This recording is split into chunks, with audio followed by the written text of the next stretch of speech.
Welcome to the Foul Play YouTube channel. Why, thank you very much there, Mr. Kratz. Sure, sugar. Hopefully things are going well for you. Well, look, guys, welcome everyone. Welcome to our weekly podcast entitled Reading with Uncle Ken. We're actually on part 43, and we're reading from chapter 14, entitled The Aftermath. And thank you so much, guys, for joining us in chat. It's great to see you here. If you like what we do, please subscribe to our channel. I've noticed that our subscription numbers have gone up, and that's fantastic. And if you like what we do, guys, please hit the like button. And yes, we've heard some potentially good news that Kathleen Zellner is working on something for Stephen, and hopefully she'll be able to file something soon. So, fingers crossed that something good comes out of all of this. So our thoughts and prayers are still with Bibi. Haven't heard from Bibi for a while, and hopefully everything's going okay. Because we'd love to see her back on the channel soon, helping us and contributing as she always does. All right, guys. Well, look, before we make a start on today's podcast, we're going to do something a little bit different. And that is, normally I always check our comments in our YouTube chat. And I always respond when I can. And last week, one particular comment caught my eye. And it was by a poster by the name of J.G. Hort 87.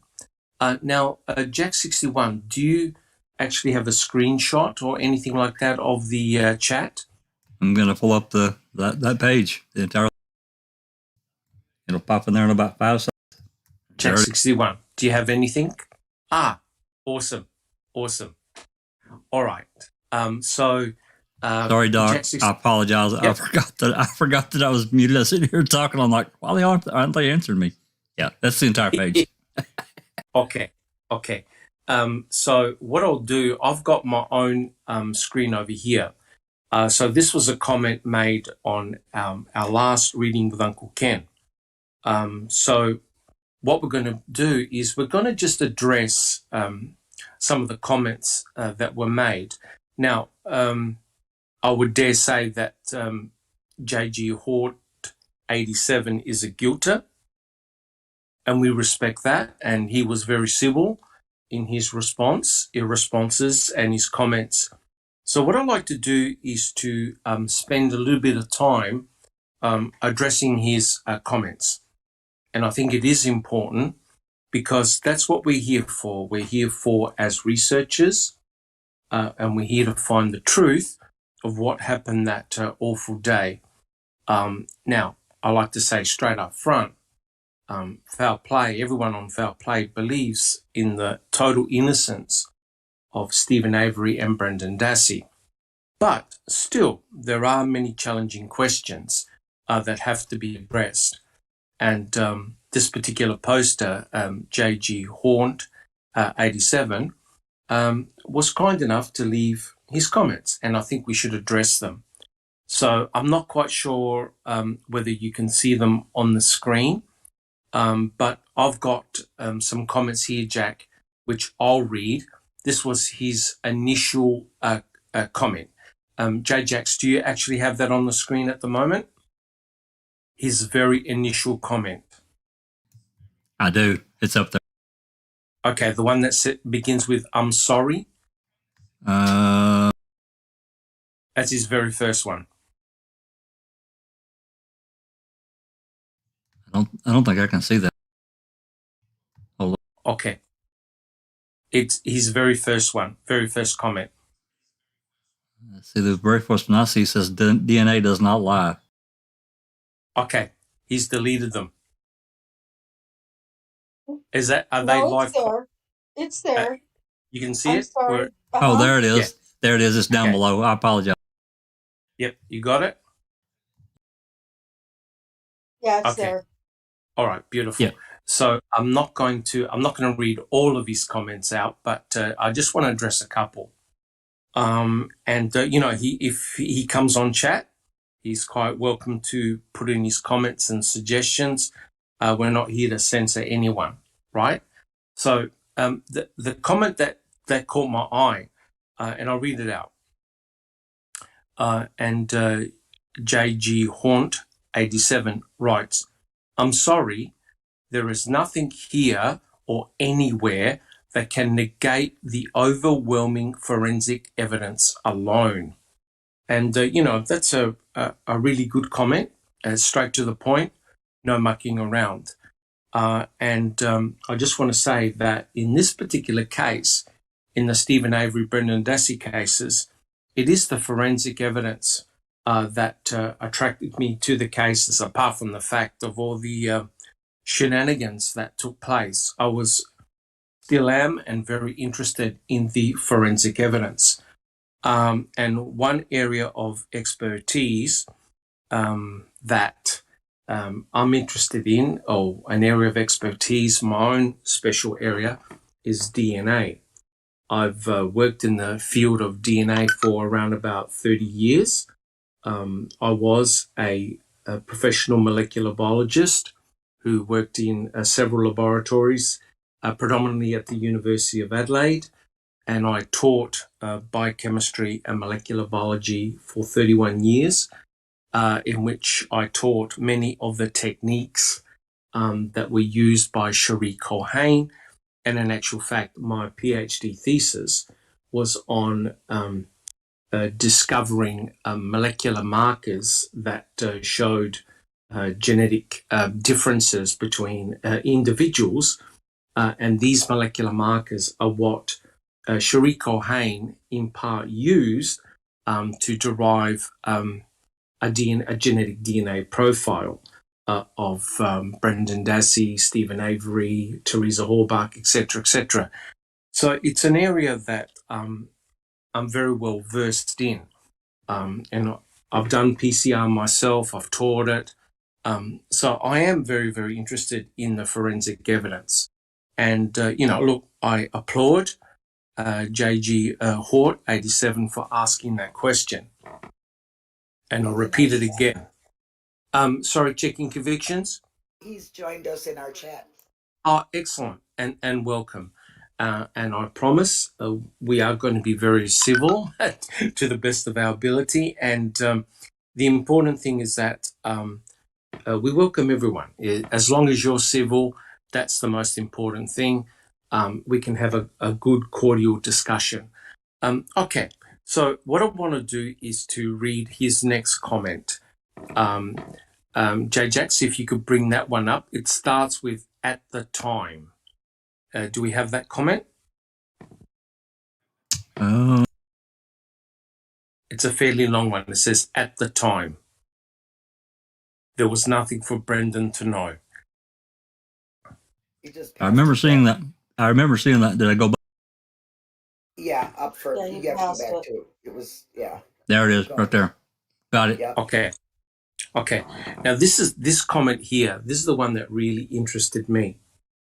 So we had a bit of a discussion, cordial, nothing too nasty or nefarious here. And I would like to read the comment. Now, I like to just let JG Haunt know that the Foul Play team, there's a lot of us, a lot of different individuals, of course, and we have been researching this case. Some of us have been researching this case for around about 6 years. And I've been on this case now for several years myself. One thing that impresses me about the Foul Play team is that we just don't watch Making a Murderer 1 and 2. We actually deep dive, and we have actually read all the trial transcripts. We've read a huge amount of documents, and we've done a lot of presentations here on Foul Play. And there are many members here who have their own Foul Play, have their own channels. and they discuss various aspects of the cases. And I know that Checking Convictions and Beccachu and other excellent researchers have devoted a lot of their time on Brendan Dassey. And so this comment here really got my attention, that's for sure. So I'd like to read it out. I quote, "At the time, there was nothing for Brendan to know. It was his interview that led them to physical evidence. It's common for people to lie and contradict themselves when they are guilty of a crime they are being questioned about. No surprises there. He also gave them several pieces of information only the killers would know. He voluntarily was able to tell them correctly where she was shot, how she was shot, what the murder weapon was, where the murder weapon was, the caliber of the murder weapon, the fact that Stephen Avery was in her car and did move it. He said they put her in the back of the RAV4, where they did find her blood. He talked about Stephen opening the hood. As if that is not enough, he said how they put her inside tyres and burnt her in the burn pit. And that's exactly how she was found. There was no coincidences. Not being able to find fingerprints at the crime scene is common. It does not mean he wasn't there. A hood latch is tucked up under the hood, preserving the DNA from the elements." Now, let me tell you right now, we can spend several weeks just discussing that one alone.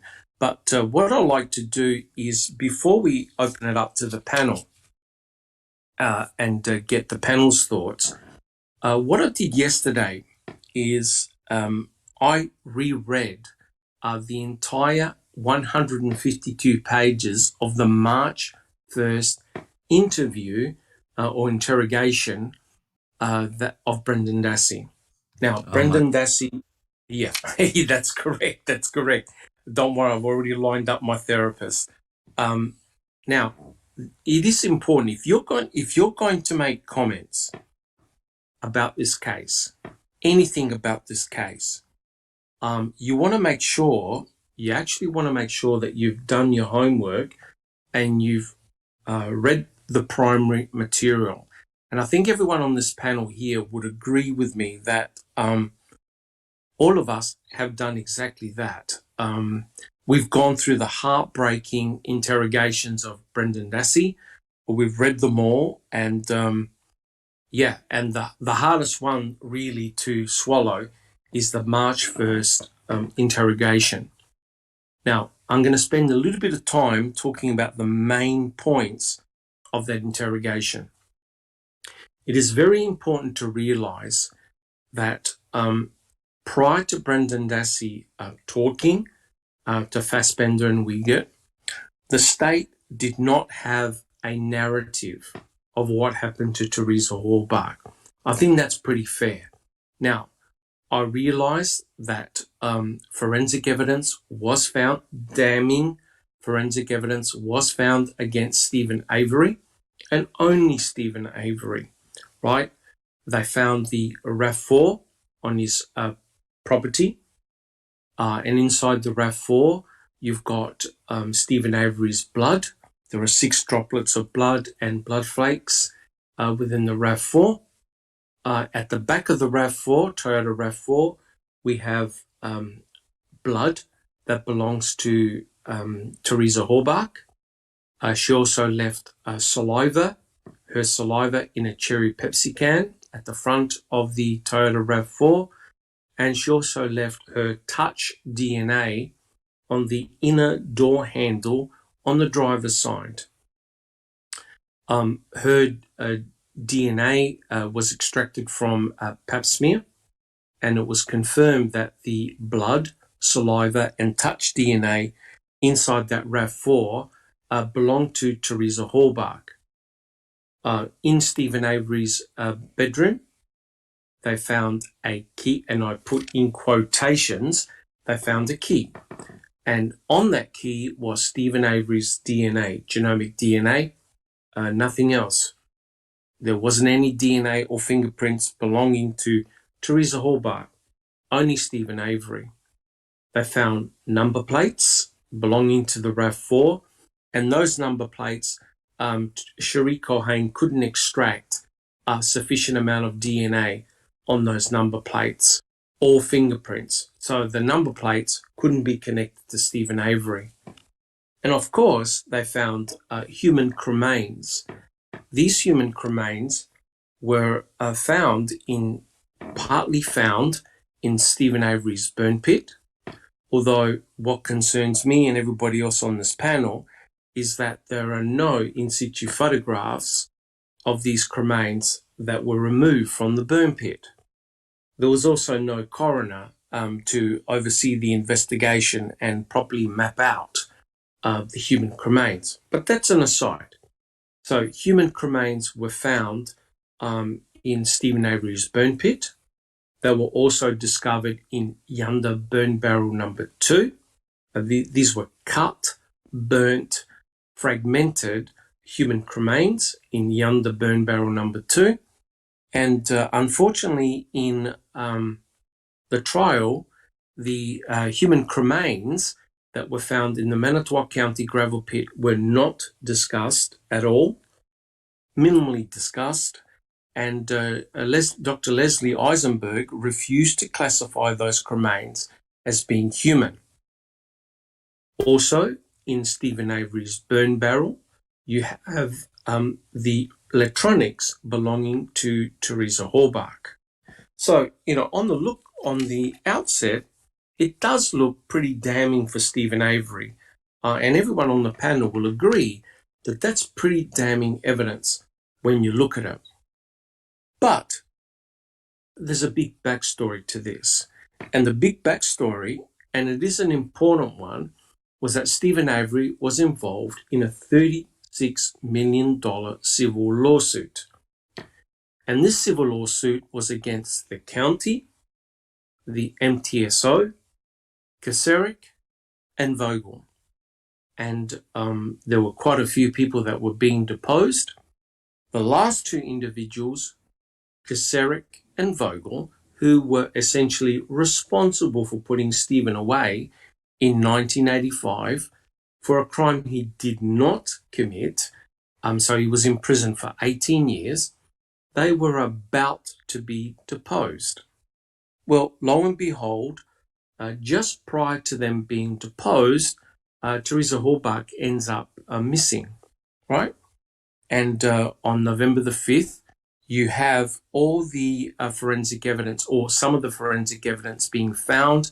Then several days later, other pieces of forensic evidence are being found as well. It doesn't look good for Stephen, and I understand that. From the outset, Stephen never admitted to any form of wrongdoing, and from the get-go, Stephen Avery stated that he was being set up, right? Now, on the face of it, there's absolutely no motive for Stephen Avery to even lay a finger on Teresa Hallbach or anybody else, right? Had the civil suit gone through, and I'm sure it would have, because the evidence against Kaseric and Vogel and other officers was damning, right? And Stephen may not have walked away with $36 million, but he would have walked away as a multi-millionaire. But further to that, the blowback to the MTSO, Kaseric and Vogel, it would have been devastating. Don't mince your words. It would have been absolutely devastating for both of them, as well as other officers, and the state of Wisconsin would have paid heavily. And this would have gone right back to Peg Lockenschlacker, right? The Attorney General. It would have been awful, right? And like I said, the blowback to them would have been tremendous. The only thing that could have stopped that deposition from going on and the civil suit from going on was if Stephen Avery was pinned for a murder and just out of the blue, Teresa Horbach, who was there on Halloween, goes missing. Then all of a sudden, starting from November the 5th, Pam of God finds the RAV4, etc., and the rest is history. But there was one problem. No one saw Stephen Avery attack, rape, mutilate, murder, dismember, and cremate Teresa Horbach. Nobody. The case against Stephen Avery was circumstantial at best. And there was think about it, guys. There was an extremely powerful motive to set Stephen up and frame him, right? The very same people that put him away in 1985, they were still there. And they had a grudge to bear. And so the state and certain members of law enforcement had a very high motive in order to get Stephen back into prison. And they succeeded. Eventually, they succeeded. Well, lo and behold, yes. Do we have a comment? He said the motive was sexual assault. Right. The same. Well, yeah. Well, in actual fact, Stephen Avery was actually cleared of any charge of sexual assault.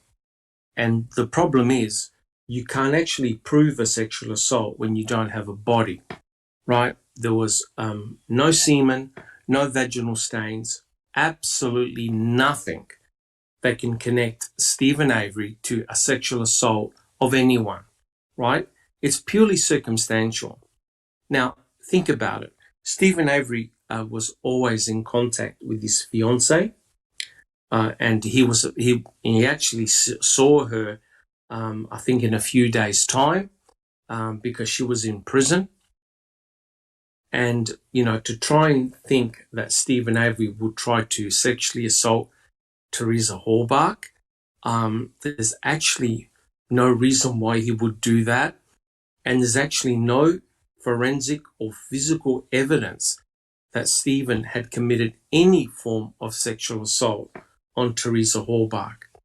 And when you think about it, he was days away of sitting in front of Kaseric and Vogel to hear their depositions. You know, the outcome was going to be pretty devastating for the MTSO, Kaseric, and Vogel. So to pull out the sexual assault charge or saying that Stephen sexually assaulted Teresa Horbach, there's actually no evidence, no forensic evidence at all that any sexual assault took place.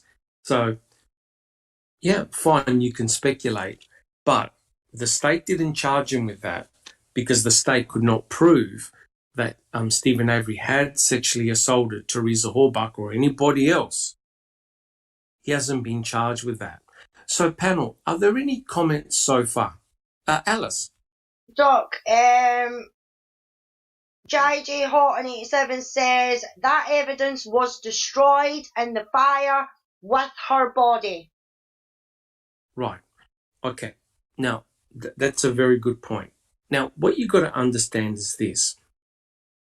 Stephen Avery, and we'll talk about Brendan Dassey in a minute. I don't know about you guys, but I don't think he is a forensic guru.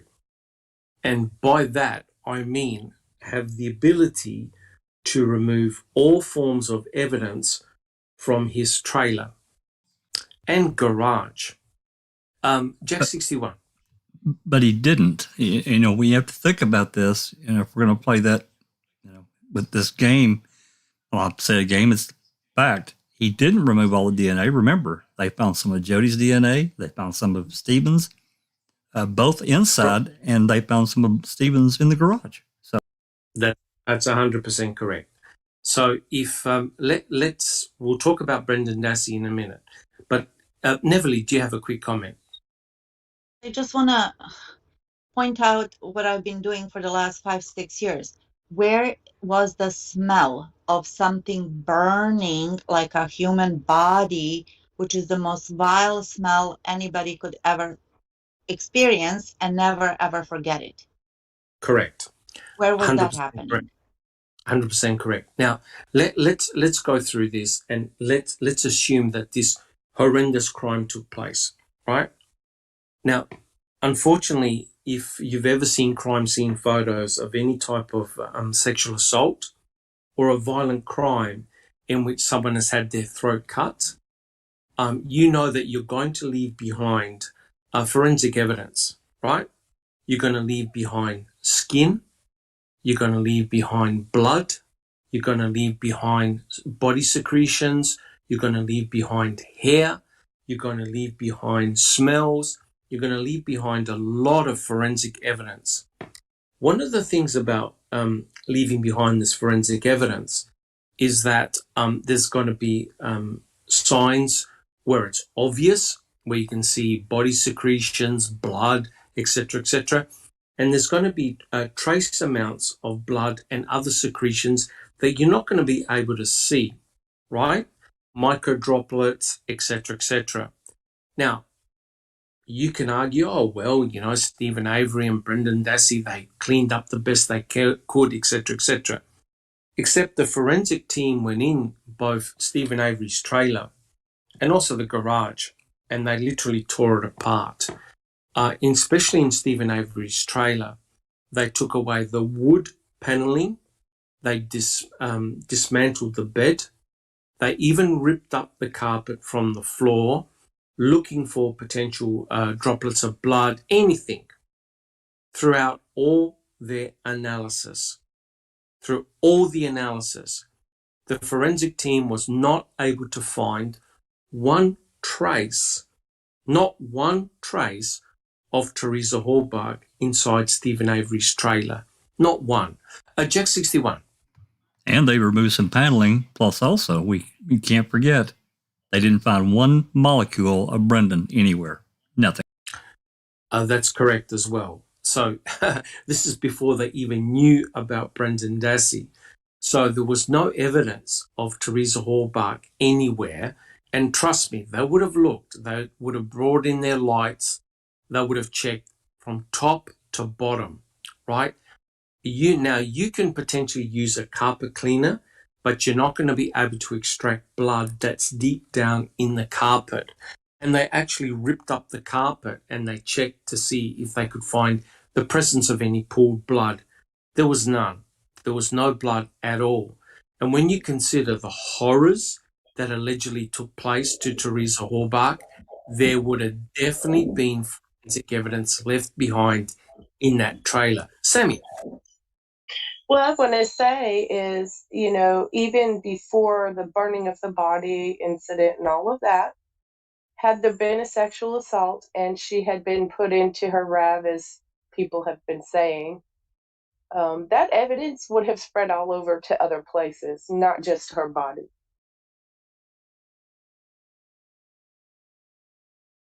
We can't speculate on what could have been potentially found, right? We can only talk about what was found. So what was found were human cremains, right? Cut, burnt human cremains. These human cremains were spread in at least 3 different locations. Now, we don't have any photographs of the burn pit, Stephen Avery's burn pit, with the officers sifting the cremains. We just have to trust that those human cremains were there, right? Because there are no in situ photographs of those cremains. Alice. JG says he was prepared by putting down a tarp containing all the evidence. He later burnt it with her body. Yeah, but the thing is this, right?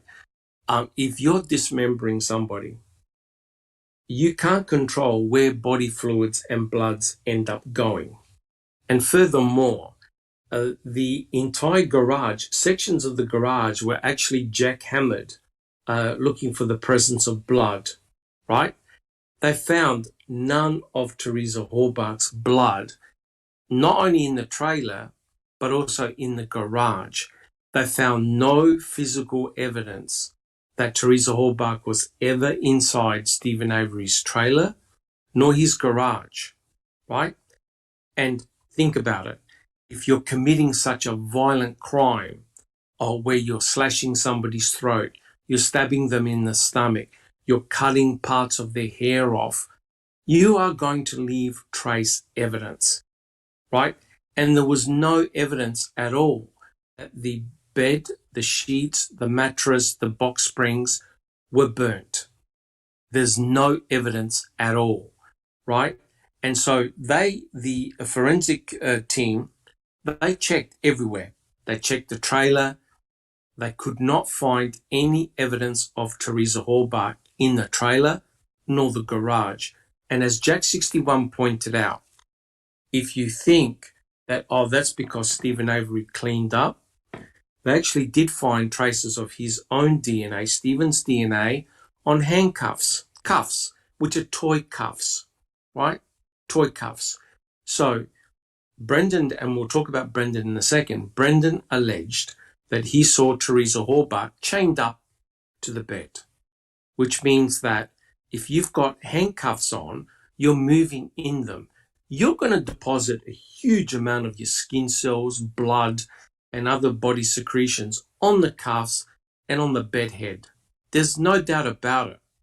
And they swabbed that and they checked it, and they couldn't find any evidence whatsoever of Teresa Hallbach being pinned up in the bed or even in Stephen Avery's trailer. So let me state it quite clearly. If you look at the forensic evidence, you cannot say with any degree of certainty that Teresa Hallbach was inside Stephen Avery's bedroom, whether you believe he cleaned up or not. Because if he had cleaned up, the first thing you would have cleaned up would have been the cuffs that allegedly were used to pin Teresa Hallbach to the bed.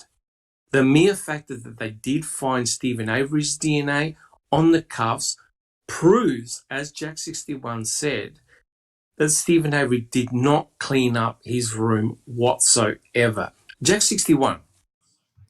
The questions, I get, the people can speculate and, make these leaps of faith because they want to believe that Avery and Dassey did it. I get that.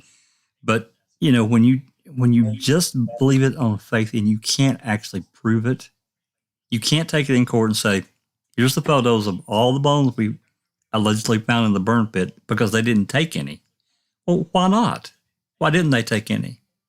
Correct. When you go into the bedroom, especially, and you stated it probably a couple of times now, but it needs repeating. She gets raped. There's potential for blood and vaginal fluid right there on the mattress. Correct. She gets stabbed in the stomach. She gets her throat cut. Of course, they tried to minimize that stuff. I know. It's an absolute joke. It is. And you're correct. And you can't go into a courtroom and say, I believe that all these events happened, because the defense are going to say, where is your forensic evidence that any of this took place? And when you stand up in court and you say, I don't have any, you're going to be shown the door, right? You actually have to show that this crime took place, right?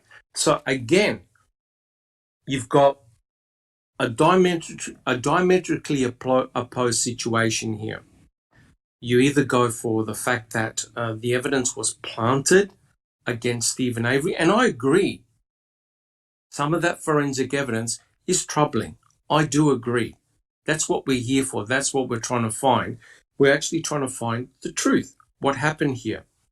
But the forensic team went through Stephen Avery's trailer. I'm telling you right now, they took it apart. They photographed everything. They checked everything. Everything was swabbed. They could not find any evidence of any nefarious activity having taken place in that trailer. Now, here's the problem. This is your primary site where 2 sexual assaults occurred. If you believe what the state, both Stephen and Brendan Dassey raped Teresa Halbach, both of them, on the bed. Furthermore, according to what, and we'll talk about Brendan in a sec, according to the state's narrative, Brendan Dassey had cut Teresa Halbach's throat. Stephen Avery had stabbed Teresa Halbach in the stomach. Now, I don't have to tell you, but the stomach is an area where you've got plenty of organs and you've got a very rich blood supply. And when you hear someone like Fassbender on the stand and during conferences where he's now alluding to the fact that the knife that Stephen used to stab Teresa Halbach was only a superficial cut. It produced no blood, so there was no blood on the mattress. And when Brendan Dassey slit Teresa Halbach's throat, it was only a small little cut. There was no blood. This is meant to be a trained investigator. And the bullshit that came out of his mouth, I cannot understand how someone like that can look at themselves in the mirror. Sammy. Well, he says also that they found her DNA on the bullet. Oh, look, yeah, we'll talk about that in a second. So, from a forensic standpoint, now believe me, when I entered this case, I didn't judge anybody, right? I saw Making a Murderer 1 and 2. I was lucky that I was able to join some Discord groups. But one thing that I did is that I went always back to the original resources, the original court material. I read all of Cherie Corhane's reports and I found them very, very troubling. So let's look at the facts. The forensic team and also searchers went into Stephen Avery's trailer multiple times. They checked it from top to bottom. They tore the place apart. They took paneling, they took the bed apart, they gathered up the bed sheets, everything. They tore up the carpet, they checked everything. Fact, they found no traces of Teresa Halbach in that trailer. 0, right? And allegedly a horrendous crime took place in that trailer. There's no evidence of Teresa Halbach being in that trailer at all. 2, there was no evidence found of any traces of blood leading from Stephen Avery's trailer to the garage.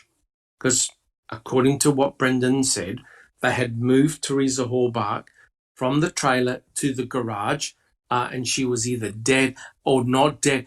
The number of times that Brendan Dassey flip-flopped was incredible. But she had been stabbed and had her throat cut, stabbed in the stomach. She would have been profusely bleeding. There was no evidence of any blood from the trailer to the garage. Let's get to the garage. Now, this is allegedly where the murder took place, in the garage. Okay, now, before Brendan Dassey spoke up, the forensic team went in the garage and they swabbed everywhere and they checked everywhere. They used luminol spray. They did a presumptive test. They checked the garage from top to bottom. Guess what? They never found any traces of Teresa Halbach in the garage either. But they found traces, droplets of blood belonging to Stephen Avery. Now, Stephen Avery, he works in the salvage yard. And one thing is when you're working with metal, there's a very high chance that you're going to cut yourself because metal, especially scrap metal, is very, very sharp. So, if you believe that Stephen Avery and Brendan Dassey had cleaned up the garage, then they obviously did such a poor job that they left Stephen Avery's blood in the garage. Furthermore, there was Stephen Avery's blood in his trailer, on the ground, on a door frame, in the bathroom sink. So, if Stephen Avery and Brendan Dassey are splashing bleach all over the place, they obviously failed to clean up any of Stephen Avery's blood or DNA in the trailer and in the garage. That's good evidence to suggest that there was no cleanup of either the garage or the trailer. So this is where it gets really bizarre. Andrew Colburn and James Lenk, they find a key, a Toyota key. Now, we won't go into that because we've done it many, many times. But here's the problem. The key allegedly belonged to Teresa Hallbach. That was her daily driver key. So she would have used that key for years. Lo and behold, on that key, there is only Stephen Avery's DNA on it. There is nothing belonging to Teresa Hallbach, none of her skin cells, none of her fingerprints, absolutely nothing, except Stephen Avery's DNA on that key. Now, I don't know about you guys, but that key is incredibly suspicious. Jack 61, do you want to make a comment about that key? Oh my God, where do I start? You know, the key, I just look at it as how it's all found. You know, in this thing, you know, we can go through the mechanics of how it allegedly was spat out the back and flew through the air and landed left or whatever. But, Correct. You know, I really think that at the end of the day, what happened at trial, I think really told Kratz, I think he knew actually after it happened, because he ran MTSO off on the November 9th. They were gone from the Avery salvage yard after that. I think he knew it was a fiasco. But when he asked the jury, can't we just set the key aside? Can't we just, you know, not think about that? Because, Correct. you know, I think he felt like for sure that they were just helping the case along. And of course, that's not their role at all. No, that's 100% correct. And that lies the problem, right? Even Mr. Kratz tried to distance himself from the key, and he even asked the jury to not even punish the police officers for trying a stunt like that. So obviously he knows that in cases where you believe that someone is guilty, you salt the evidence, right? You leave a convenient piece of evidence to point to the person that you think is guilty. I'm sure that happens in a lot of different cases. Jack 61. Just one final comment on what you just said there. And this is a real sticking point for me, and I know it is for a lot of people. When you have one piece of evidence that's clearly tainted, it all falls. I don't care how you line it up. And you can say, oh, well, that guy's guilty. You know, they were just trying to help out. No. Yes. No. Correct. You can't do Correct. that. That's 100% correct. And unfortunately, there are many cases, criminal cases, in which laboratory techs and other individuals have tainted evidence, right? And planted blood and other pieces of evidence in order to get a conviction. That happens all the time.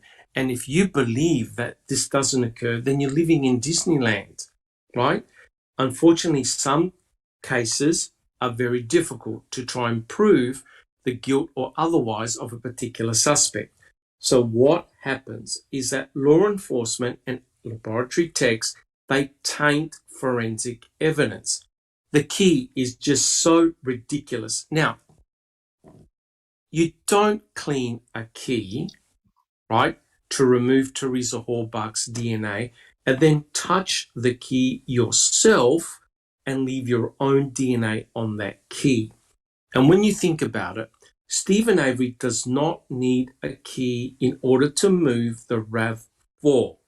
You don't need a key. If you're going to crush the RAV4, you don't need a key. You have an end loader, and an end loader is used to put in the vehicle inside the crusher.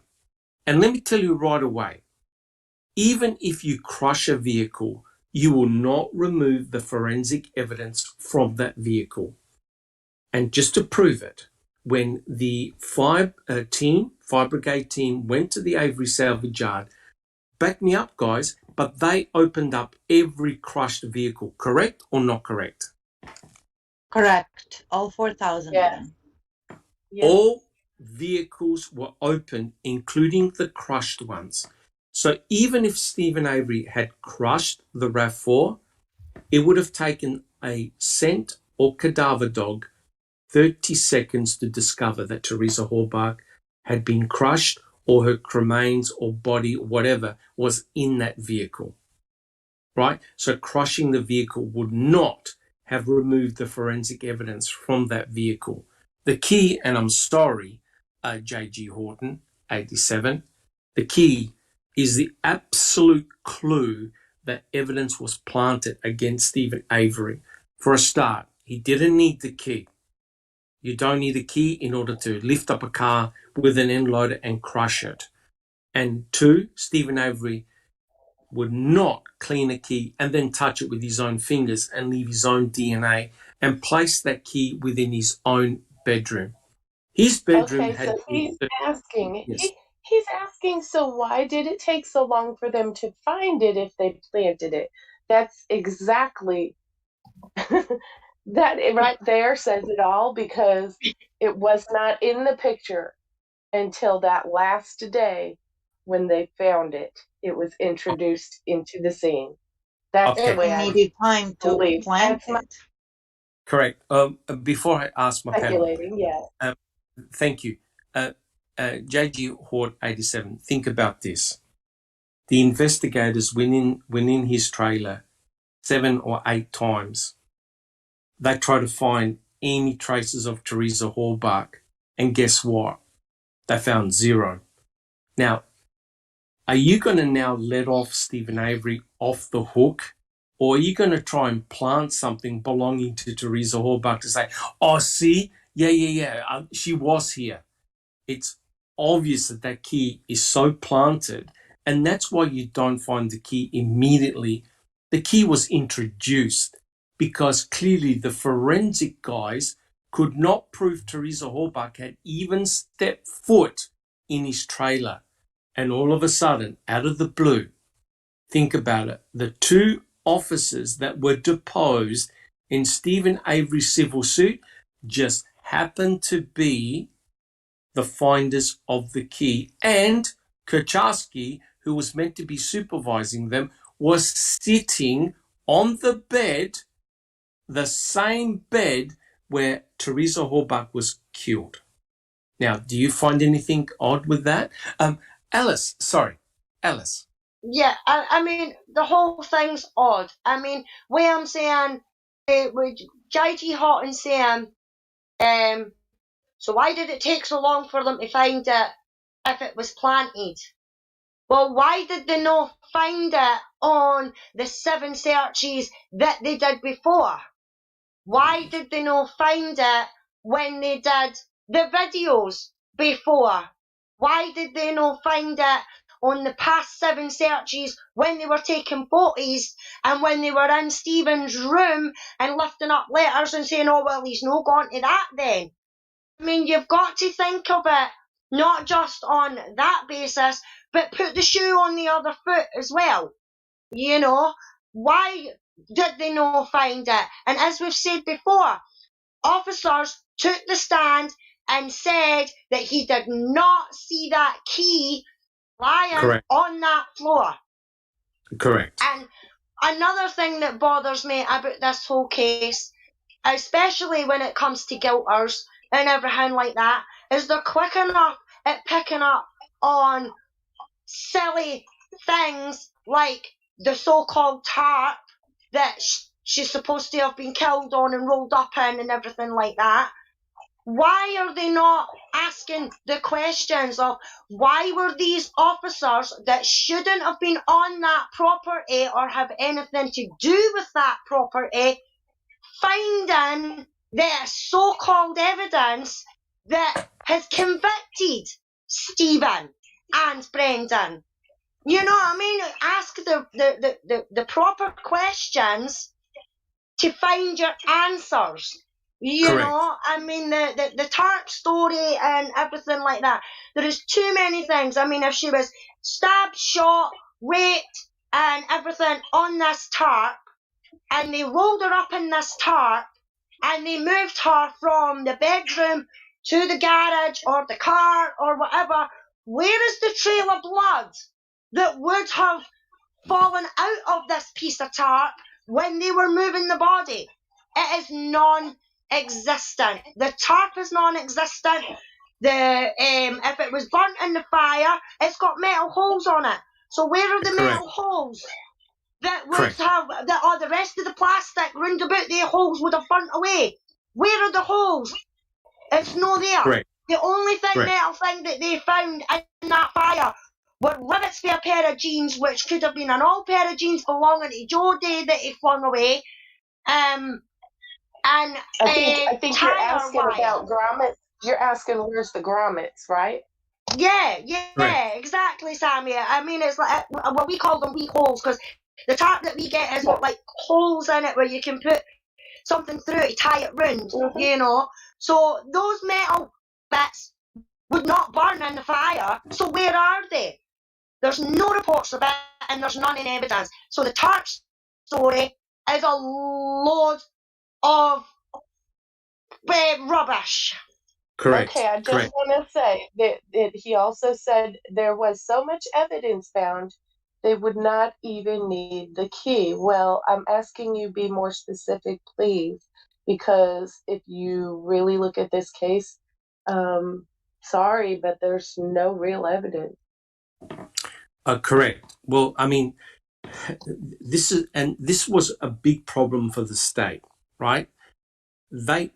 Let's not mince words here.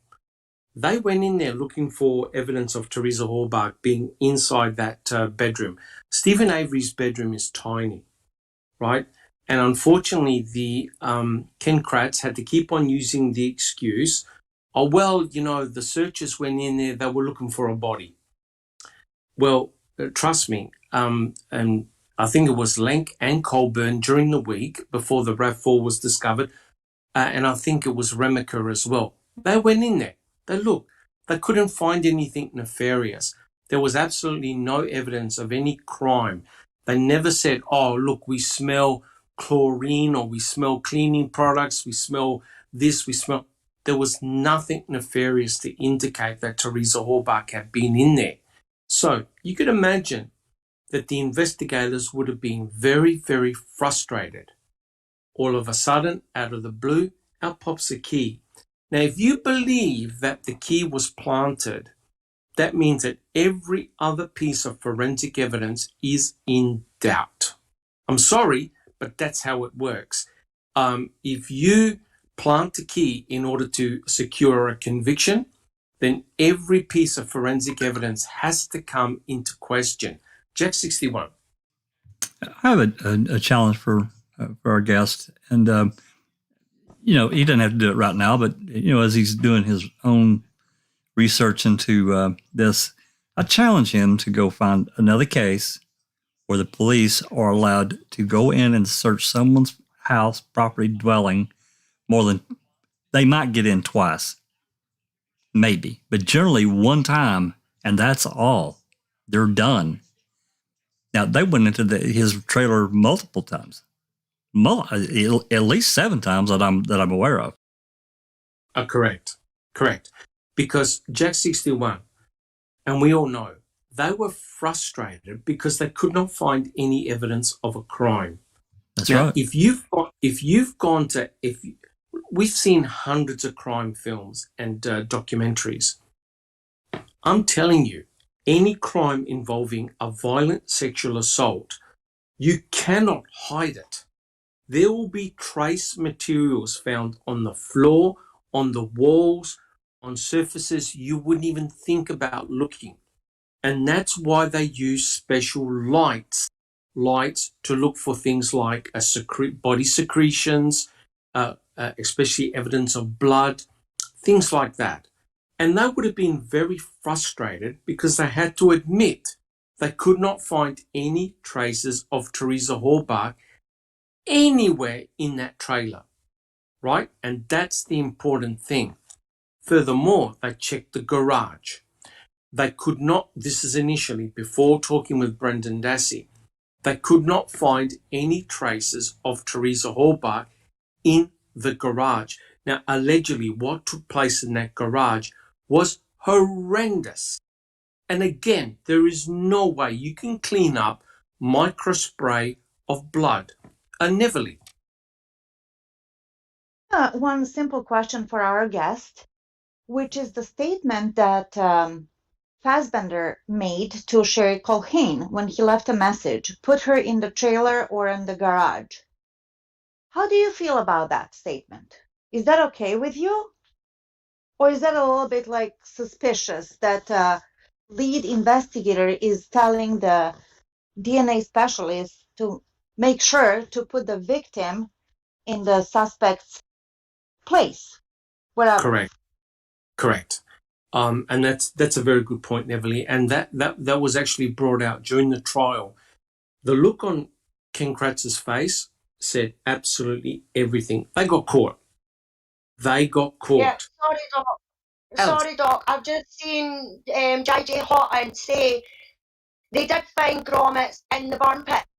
No, they didn't. What they found in the burn pit was the little wee studs that you get on the side of pockets on a pair of denims. The rivets. And they're the tiny, tiny wee metal. They're supposed to look like buttons, but they're not. That is the only thing that they found in that fire, along with the tire iron. There was no grommets of any sort from a piece of tarp. There were rivets from the blue jeans. Rivets. There was actually no evidence of any tarp being used. So, again, I'm telling you right now, the more you have to speculate, the worse your case is. I'm sorry. The more speculation, and Mr. Kratz speculated till the cows came home. He actually moved the crime scene from the trailer, from the bedroom of the trailer to the garage in 2 different trials. So in the 2 different trials, we had 1 victim and 2 different murder scenarios because Mr. Kratz could not work it out. Just Rhonda, do you have a comment? We do have a comment from JG Hout, 87. He or she says, somebody want to fact check me on the ground? It's found in the burn pit. Boom. Somebody fact check.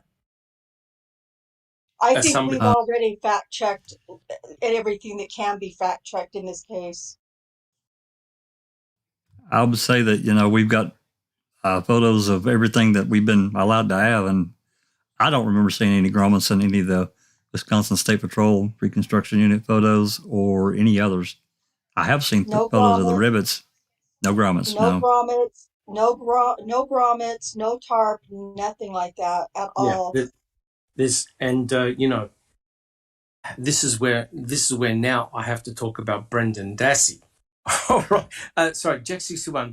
Did you have an additional comment? Well, yeah. I mean, through all this that we've been talking about now, why wasn't this horrific scene documented with photos and everything that you're putting in reports that somebody can just walk by and say, hey, the sky's purple, but if you don't take a photo or drag me outside to look at it, it's just words. So why didn't they had the easy ability in 2005 to digitally record everything. We know that. So why didn't they do it? Correct. Well, it's basically they don't want to show a story that doesn't fit their hypothesis, right? You don't know what human cremains were found in that burn pit. And let me tell you right now, there's no evidence of a tarp or use of any tarp whatsoever, right?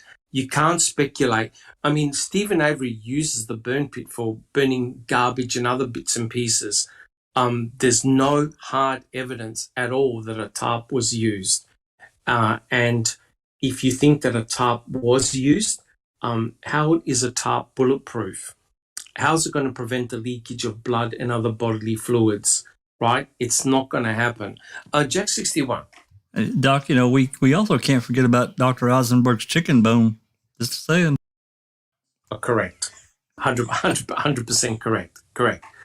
So what I like to do now, and you keep the questions coming, that's fantastic, is I like to talk about Brendan Dassey. Now, Brendan Dassey at the time was 16 years old, and he was first questioned at Crivets on November the 6th, and Detective O'Neill questioned him. Now, both him and one of his brothers were in Stephen's Pontiac Grand Dam, and they were going to the shop. And the interesting thing about that was that Stephen Avery had actually bled. He was actively bleeding at the time, and he bled in his Pontiac Grand Dam, right? And it just so happened that Brendan Dassey and his brother were going to the shop to get some soda, and they were stopped by law enforcement, and they were asked to be questioned. And when Detective O'Neill, just to cut a long story short, when Detective O'Neill was speaking with Brendan Dassey, Brendan initially told him that he did not see Teresa Hallbach nor Stephen Avery when he got off the bus at 3:45. Now, the important thing about that is that both him and his brother Blaine catch the bus to go to school, and they're let off the bus at approximately 3:45 every day. And when they got off the bus, both Blaine and Brendan walked home. And Brendan Dassey initially told Detective O'Neill that he had not seen either Teresa Hallbach nor Stephen Avery or the RAV4. Lo and behold, Skorlinski taps on the glass of the car and speaks to Detective O'Neill. Well, when Detective O'Neill comes back into the car, he now starts questioning Brendan about the fact that a bus driver had seen a female photographer taking pictures of a car. Now, this obviously confused Brendan, because he initially said, no, I didn't see Teresa Hallbach, I didn't see Stephen, and I didn't see a Toyota RAV4. And Detective O'Neill was saying, wait a minute, everyone on the bus saw the photographer. The bus driver saw the photographer. And unfortunately, they didn't fact check the bus driver, right? They accepted her recollections that Teresa Hallbach was present at the salvage yard at 3:45 p.m. Taking photographs of the van. And unfortunately for Brendan, he actually changed his story twice. The first time he said, oh, that's right, me and my brother had to step out of the road and watch Teresa drive by us, leaving the salvage yard. That was story number one. Story number two was, oh, that's right, I saw Teresa talking to Stephen, taking a picture from my kitchen window, which is exactly what Bobby Dassey said. So Brendan Dassey had changed his story because he believed in the bus driver. Alice. J.J. Horton says they don't have to speculate. They have forensic DNA evidence. They have ballistic evidence. They have a confession. Bollocks. They have no forensic DNA evidence. They have no ballistic evidence. And they have a coerced confession from a 15-year-old child who was malleable and easy to manipulate. That's the only evidence that they've got. Okay. Thank you so much, Alice. Don't worry, we'll get to that.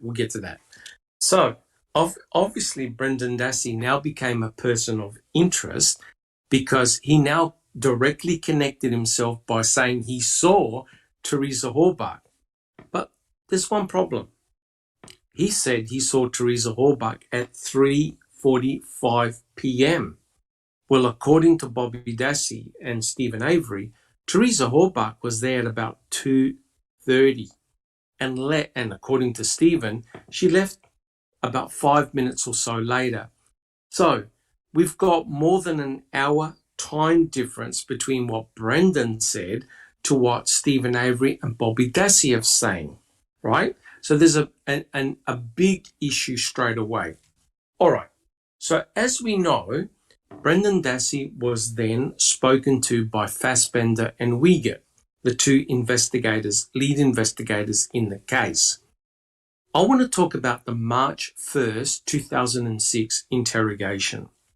Now, that went on for, you can actually read it. It's in CASO. It's 152 pages. I spent all day yesterday going over it again. So here's the general gist. This is what Brendan told the investigators. Right now, he was taken from school and he was brought to the sheriff's office and he was put into a room, nice, comfortable room, and he was interrogated by both Fassbender and Uyghur. Barb was not present, and Steve and Brendan did not have any legal representation during that interrogation. So this is essentially what Brendan Dassey told the investigators, that he got off the bus at 3:45 p.m. with his brother. His brother's Blaine. As he walks down the driveway, the gravel road towards his house, he sees Teresa and Stephen Avery talking to each other on Stephen Avery's porch. He's not sure whether Blaine saw this event or not, but he's now introduced a new version. He said that he saw both Stephen and Teresa talking to each other on his porch. He went home and he decided he was going to get the mail. So he gets his bike and he now goes and gets the mail. So he has to ride his bike all the way from his house right back to the place where he's dropped off at the bus stop at the end of Avery Road. Now, what is highly suspicious immediately is that both Brendan and Blaine walked right by the mailboxes as they walked towards their home. However, out of the blue, Brendan Dassey decides he's going to get his bike and he's going to ride his bike all the way back up the gravel road to get Stephen Avery's mail. There's two problems with this. Brendan Dassey doesn't have a bike. And secondly, it's Mama Avery that delivers Stephen Avery's mail, not Brendan Dassey. Anyway, let's continue with the narrative. So as he's about halfway down, now we're probably talking well over 100 meters, he can actually hear someone screaming at the top of their voice, right? Screaming at the top of their voice. So he eventually goes to Stephen's house. This is what Brendan said. Goes to Stephen's house, knocks on the door, and he can hear someone screaming. And 5 minutes goes by, and Stephen comes to the door and invites his nephew into the house. Jack 61. I mean, wouldn't you think at that point right there that Brendan would have went inside and got his brother and say, something's going on over here? I know Brendan's a little slow, but I still think he would have done. Yes. I'm just reading the narrative that Brendan said. Checking convictions. Yeah, you could read that till each one of us lost all of our breath, sincerely. It's really good that we have these facts and you can read from them. But this person seems to be set on DNA and evidence, like on the bullet. Oh, yeah. Say, and the blood. And, here we go. Sweat DNA. Oh, yeah. Okay, so I think they're more curious about that than they are about the scenario of the narrative. And they need to know it all. Yeah, yeah. Don't worry. We'll get to that. They need to know it all. Yeah, we get to that. You got to understand how item FL got found, right? Yep, and exactly. And you, I know that JG Hort 87 can say, yeah, what about this? What I'm giving the narrative of how item FL was found and how the hood latch swab was taken. Because remember, prior to Brendan Dassey talking, the state didn't have a narrative, had no idea of how Teresa Hallbark was killed, right? No, they had those pieces of forensic evidence that they found. They had a circumstantial case against Stephen Avery, and Stephen Avery was pleading, hey, this material has been planted. They didn't have a narrative until Brendan Dassey opened up his mouth and started telling Fassbender and Wiegert his recollections. Now, the reason why I'm going through those recollections they are very, very important, because remember, the state went inside Stephen Avery's trailer many, many times. The investigators went inside Stephen Avery's garage. They never found item FL or item FK, right? They searched the entire garage. They never initially found item FL and item FK. The state went over the RAV4. They even opened up the hood. Not one of them did a hood latch swab or swab the battery terminals, nothing. And there was no evidence of blood underneath the hood latch, underneath the hood, right? So prior to Brendan talking, there was no item FL. There was no hood latch swab, right? So if Brendan Dassey never opened his mouth, they would have never found item FL, because they had already gone in there so many times. They never found item FL, and they never did initially a hood latch swab. Jack 61. It also doesn't explain why there's not Avery's DNA. Clearly, he's a heavy shedder of skin cells or whatever. What they said, he's a good shedder. Correct. So there's none of his DNA on the battery cables or the battery. Now, how's that work out? And then no blood either. That's correct. That's correct. Or what about the steering wheel? Or anything? What was correct? 100% correct. So here's the narrative. So when Brendan Dassey hears all this screaming, obviously from a female, as Stephen Avery comes to the door, took about 5 minutes, and he's invited into the house. And he's given a soda. So they sit in the kitchen area, and Brendan Dassey apparently is drinking a soda. Then Stephen Avery, now think about it, right? He's hearing a woman screaming, begging for her life, but he decides to sit down and have a soda. He then invites his nephew, Brendan Dassey, to rape Teresa Hallbark. But however, he decides to watch a little bit of TV first. Then he's involved in sexually assaulting Teresa Hallbark. He then assaults Teresa Hallbark. He cuts her throat, right? Stephen Avery stabs her in the stomach. Then he hands over the knife to Brendan Dassey, who then cuts her hair, right? He cuts off part of her hair. Stephen Avery allegedly punches her, chokes her. They tie her up and they take her outside. Right. So initially, Brendan Dassey goes, we took Teresa Hallbark outside and we shot her by the garage.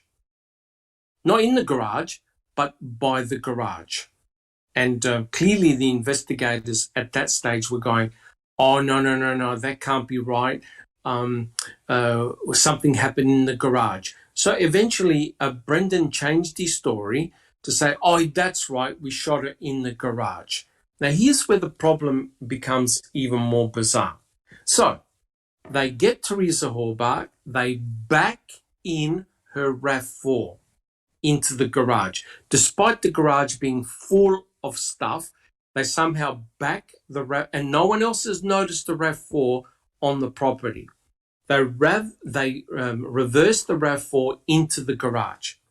They then take Teresa Hallbark and place her in the RAV4, and Brendan Dassey goes, then we shot her. They shot her in the RAV4. Oh, the investigators are going, no, that can't be right. That can't be right. Come on, Brendan, tell us the truth. So he goes, oh, that's right. We put her in the RAV4, and then we took her out of the RAV4, and we put her on the garage floor, no mention of a tarp, and we shot her 10 times. Right? 10 times. We're talking about the head, the heart, the stomach. All organs rich, full of blood. Now, Brendan is not sure whether Teresa is dead, alive. He keeps on changing his mind. And he keeps on changing his mind whether she's fully clothed or naked. Right? So, if she's naked and being shot and stabbed, blood is going to go everywhere. Right. So Brendan Dassey goes initially, we put her in the RAV and then we shot her. Oh, no, that can't be right. Oh, that's right. Yeah, we took her out of the RAV, we put her on the ground and we shot her 10 times, right? Then they picked her up and they put her on a creeper. That's the device that you use to crawl underneath a car. And believe it or not, they used the creeper to bring it from the garage, this is over gravel, to the fire pit. Now notice, this is what Brendan said. He picked up the feet and Stephen picked up the head and the shoulders and they put it on the fire. Let me repeat this. Whole. One piece. Jack 61, why is that a problem? Well, they got all kinds of problems with that because there are many bones with cut marks and hesitation cut marks. So does J.G. Horton 87 have any answers to that? I doubt it because there's just no way. Right. And Brendan was absolutely adamant that Teresa Horbach went in the fire burn pit whole, as in no dismemberment, no mentioning of dismemberment. She went in whole. Checking convictions. Yeah, I just like to point out that all of those items that you said, picking her up and carrying her to the garage and putting her on the floor, DNA would have been left there. Putting her on. Oh, no question. DNA would have been left there. Hair would have been in the home. There would have been no cut marks in any bones if we were put on whole on that fire. In fact, correct. They would have found more of the bones, I would think, too, if it was that's correct. The original burn site. There would also be remains like in the soil. There would be a shape of her body, and it seeps down inches into the ground. It's not something that's just surface, brush it off like dust. So there's more DNA, and they found absolutely zero of that. Correct. I'd also like to point out that the bullet, which comes to 7 months later after they fed it to Brendan for Brendan to say, he shot her in the head. Okay, there we go. The state gave away the only thing that nobody else knew.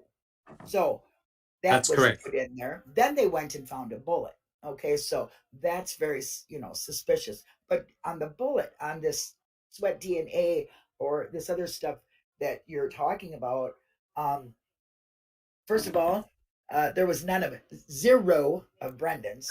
Okay, let's just get that. Nothing, absolutely zero, nothing, no DNA evidence whatsoever. He was convicted on words that were fed to him. And if you'd watch all of his interrogation, you would definitely see that. Correct. So as far as all that other stuff, I'll let the doc explain that to you. Correct. But what I want to ask J.G. Horton 87 is, has he read in entirety the March 1st, 2006 interrogation of Brendan Dassey? I want to ask him that question, if he has read that interrogation. So, look at this. So, they put Teresa Horbach on the fire. Now they've got a problem. They've got to get rid of the RAV. So, according to Brendan Dassey, both Stephen and Brendan drove the RAV4 past Mama Avery's house and Chucky's place, and it still would have been semi-daylight. No one recalls seeing a very good condition RAV4 drive past Chucky's place or Mama Avery's place. They dump it in the pit. And he was asked, well, how'd you get home? Well, we took the long way home. We went over the embankment, over the hill. So they didn't walk past Chucky's place. They went, I think they would have gone round where the berm was to get back home, right? And they asked, all right, where did Steve put the key? Oh, he left the key in the dresser. Where did he put the plates? I think he put them in the house. Oh, but what about the knife? Well, Stephen left the knife on the floor of the car in the middle of the seats. Or what about the gun? Stephen left the gun in the RAV4. Now tell me, did they find the keys on the dresser, the hair on the dresser, the plates in the house, the knife or the gun in the RAV4? Tell me, guys, did they find any of that forensic evidence? None of it. Not one thing. Okay, so just Rhonda. I was just going to say all together now, group. No, no. Right, correct. So here's the problem. Everything that Brendan Dassey was telling the investigators was all rubbish and garbage. All the stuff that he got correct, he guessed or he actually heard from the media, from television or in reports, right? So in other words, all the important pieces of forensic evidence that couldn't prove his story, right? And the other thing, of course, was that he said that Teresa was wearing, now wait for it, a black or blue shirt. A black or blue shirt. Now, was Teresa wearing a black or blue shirt? Jack 61. You completely missed the mark on that one. Yeah. So what I can't understand, and I even said to Brendan, are you sure, Brendan? Are you sure, Brendan? Yep. So not only was the shirt a completely different color, right? It was the opposite to what she was wearing. And we mustn't forget, he was also asked, okay, where's her bra and panties? I don't know. I didn't see them.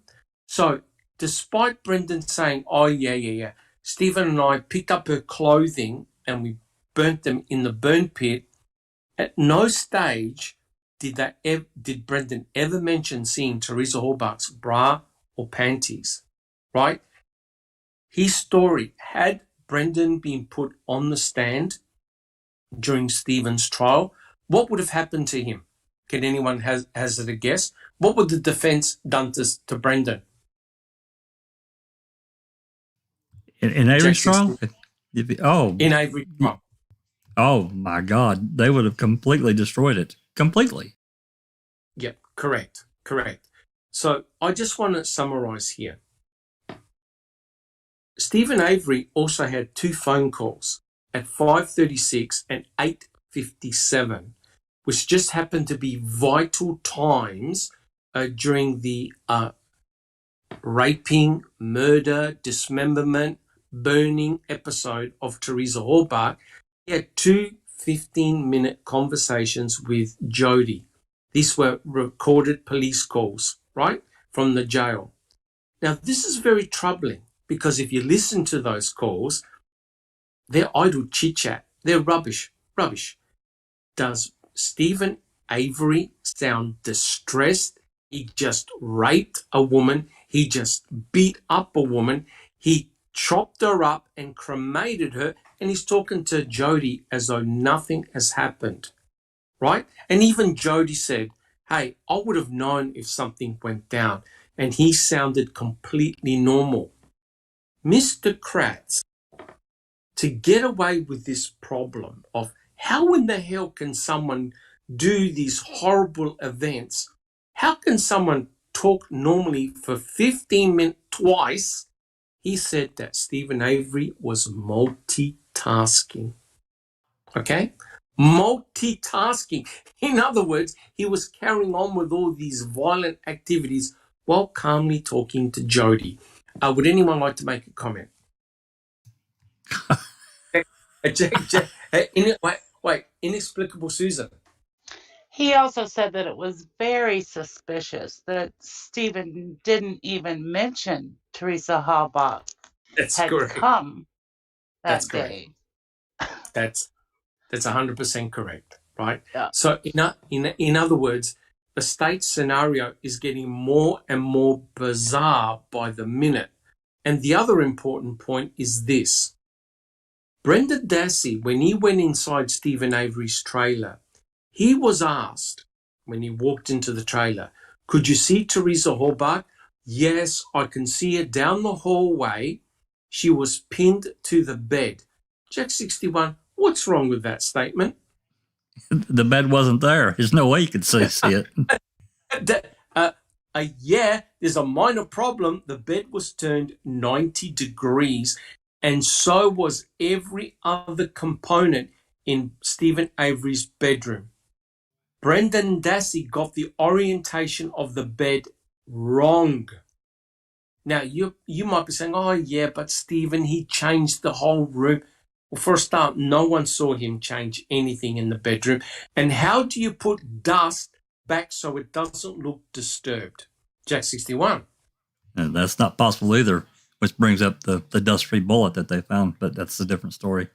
Correct. I have another question, and it's a little bit further away from what we're talking about now. But if this confession on March 1st was so great, then why was all this stuff around on May 12th and May 13th when Kratz even admitted he wanted a clean confession, which that interrogation should have never been allowed. And I still, to this day, don't know how he didn't get in a lot of trouble over that, because he's the one that approved it with Mr. Cat. That's correct. Lynn Kaczynski not being there. But he wanted a clean confession. Correct. That's why he was interviewed again. Yep. Yep, correct. And that didn't go down too well because Brendan Dassey provided new recollections and started recanting.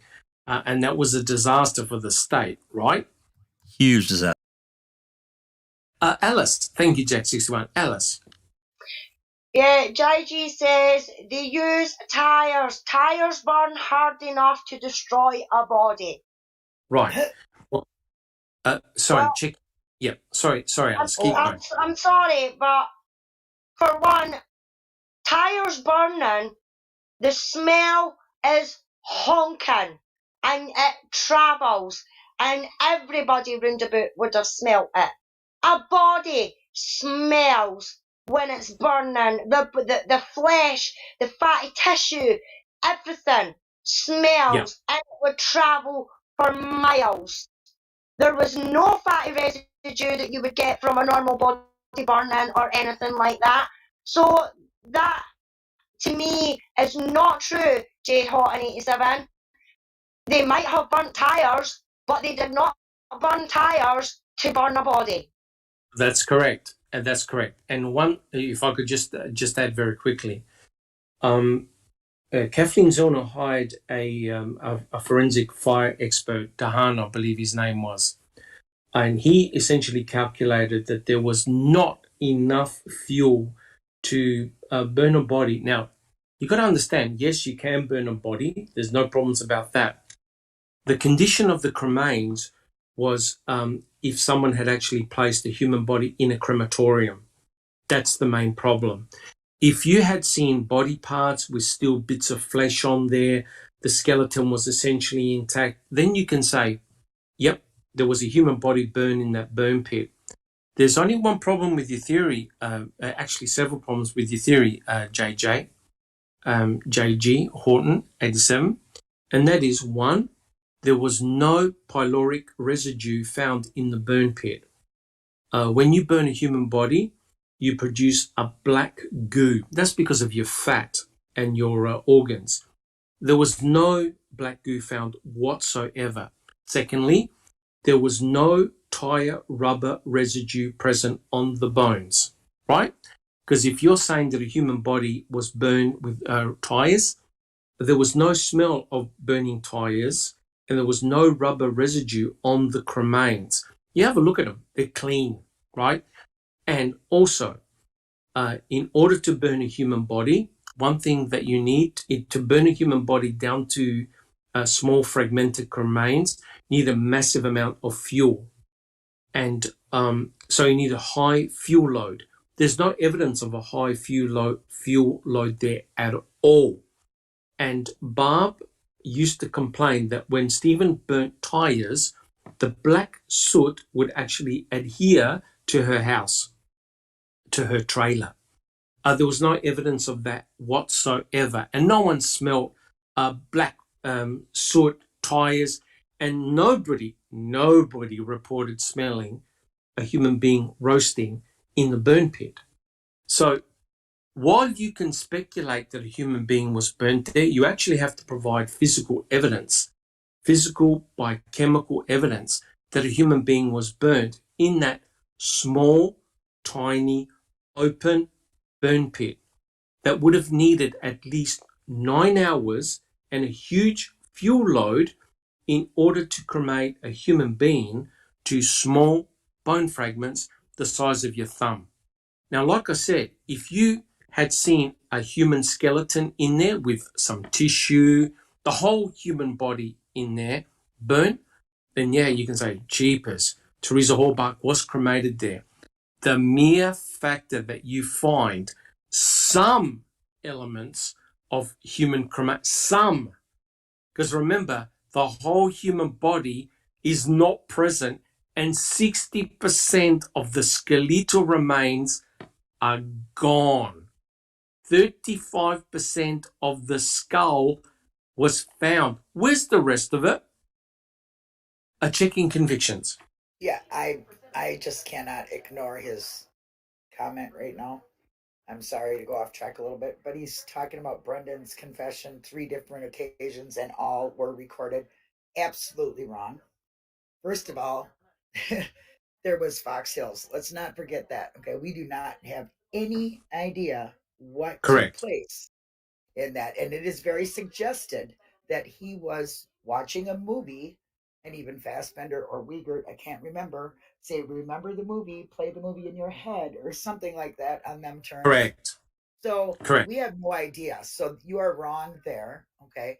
And your other statement about the majority of homicide crime scenes do not contain DNA or blood evidence or fingerprints, you couldn't be even more wrong. Okay. Crime scenes that happen like they're really, a real crime scene, not like this made up one that they have on Steven, because it doesn't fit any crime scene I've ever seen or heard or even watched in a fictional show.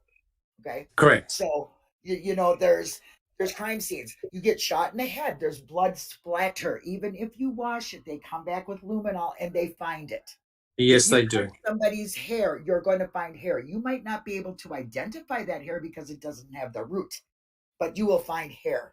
Okay, you will find fibers. These people that do an investigation correctly take pictures of a scene when they find it.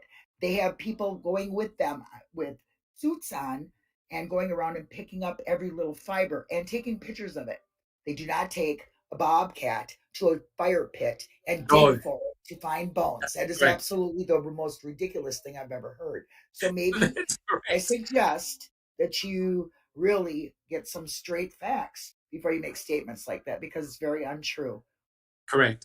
And I know that J.G. Horton 87 has mentioned the other interrogations. Well, let me tell you right now, the other interrogations are even worse, because Brendan Dassey gives wholly different accounts of what transpired that day. So experts have looked at all of his confessions, and they are exactly this. They're rubbish. Okay, they're rubbish. There's nothing consistent in what Brendan Dassey has recalled. He's essentially guessing everything, or he's recalling information that he heard from the news or conversations with the family. Now, let's sorry, Jack 61, did you have a comment? Doc, can you imagine, just imagine, and I've burnt tires before. Now, I've never burned a body, but I've been told by my. Are you sure? Uh, Are you sure? I'm pretty addicted to this stuff, but I Don't don't want to. admit it Yeah, now. I don't want to sugarcoat this. No, I mean, I've burnt tires before, and they stink. I mean, it's bad, and they do create a mess. Yes. But I just can't imagine burning tires and a human body. To be able to get 1,500 to 2,000 degrees. Is that what we're looking at to get? You need about 18. You need between 1,600 to 1,800 degrees to convert a human being to bone fragments. Calcinine and so forth. Calcinite, correct. And the burn pit cannot reach that temperature. Right. And not only that, Linda brought up about bringing the Bobcat in. And this is another thing that it really just kind of blows my mind. This thing getting brought in, and they literally destroyed that pit. They destroyed it. Why? Because they didn't want anyone to come and have a look at it and to say, guys, are you joking? Are you trying to tell me that a human being just got converted to cremains in that size burn pit? They completely removed it and destroyed it. And to make matters worse, it wasn't very deep at all. It wasn't a huge hole in the ground, because what they did, they used the Bobcat. You could see where the ground level was, right? Yeah. So in other words, that thin layer of ash you see in photographs, it would have been, a couple of centimeters? And now they're trying to say that Teresa Halbach was cremated in that small square burn pit area. No way. It is farcical. Absolutely farcical. And here's the disturbing thing. Brendan always says in all of his interrogations, we put Teresa in the burn pit whole. Now, no way. Sure, and the investigators, they were shitting themselves because they knew that Teresa Halbach had been dismembered. And remember what they said during the interrogation? Are you sure you didn't use the hooks in Stephen Avery's garage for any purposes? You know what they were driving at, don't you? You know what they were driving at. They were driving at the fact that they had pinned Teresa Halbach up using the hooks in the garage and butchered her, cut her to pieces. Oh, yeah, that's right. Because that's exactly what bloody Ed Gein did to that woman. He hung her up like a deer, right, and cut her to pieces. And Fassbender and Wiggy were saying, oh, shit, there are saw cut marks, fine saw cut marks in Teresa's bones. There is evidence of dismemberment. Brendan Dassey never, ever mentioned once, oh, yeah, after we killed her, we chopped her up and we put her in the fire in pieces. This is why this poor kid was charged for mutilation of a corpse. How on earth did he mutilate a corpse when, according to Brendan, they put in Teresa Halbach whole, right? And here's the other second point about no tarp. They asked him, was there blood on the garage floor? He goes, oh, yeah, there was. A 2 foot by 2 foot, a 2 foot by 2 foot area after shooting someone 10 times. Now, here's the thing. If there was a tarp, why is there blood on the garage, allegedly blood on the garage floor? Answer, because A, there was no tarp, and B, there was no shooting in the garage, because a lot of that blood would have soaked into the cement, and they dug up the cement. They tested the cement. Jack 61, did they find any traces of Teresa Halbach's blood in the cement? Not one molecule. No. None. And furthermore, Doc, if that would have happened and, Brendan's following Uncle Steve's direction to clean this blood up, why didn't they find blood on their shoes? Correct. And Brendan never said, you can't examine my clothes, you can't examine my shoes, you can't examine my pants. He even allowed permission for them to go in his house and pick up the jeans with the bleach on them. Checking convictions. Yeah, I don't know. He seems to think that he has some kind of video or something that we haven't seen from what I'm reading in chat. I'd like to see that video, the third one that you think is so good or whatever, Fox Hills or whatever he's talking about. Yes, correct. So, But yeah, there was no the DNA was that should have been there in a real homicide site, correct, criminal area off, correct. limits taped around everything else, right? Which, by the way, wasn't done at the Averys. No crime tape and stuff. Just at Correct. Cutthroat was saying. So a normal one would have all this DNA you're saying. Exactly. There would have been blood splatter, even the smallest amounts would show up. correct. Microspray. Correct. Yeah. You And can't. they're also You cannot.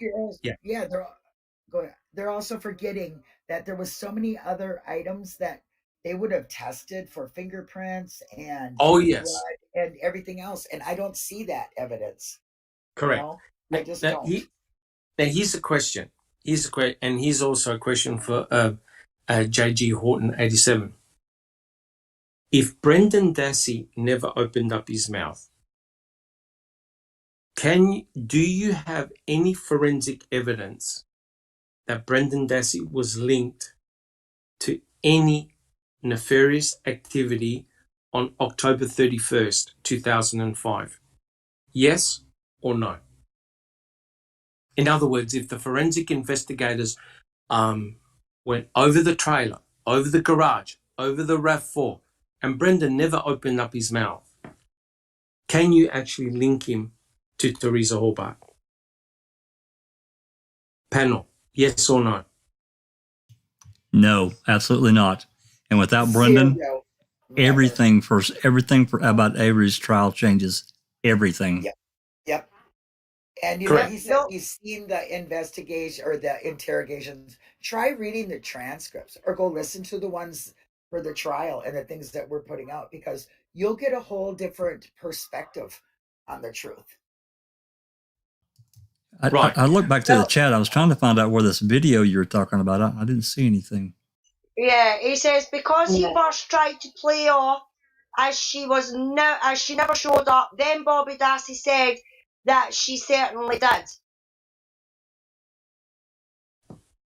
What? I think he's on about Brendan saying that she was there, but then Bobby says that he was. I want to say he says to prove that he was not coerced. And I'm not sure what he's referring to, but he's doing a lot of sidetracking here now. I still don't hear his answer to the doc's question. If they didn't talk to Brendan and he never used any of those words, and they still did all of this findings and all of this stuff on Stephen alone, what do you think then?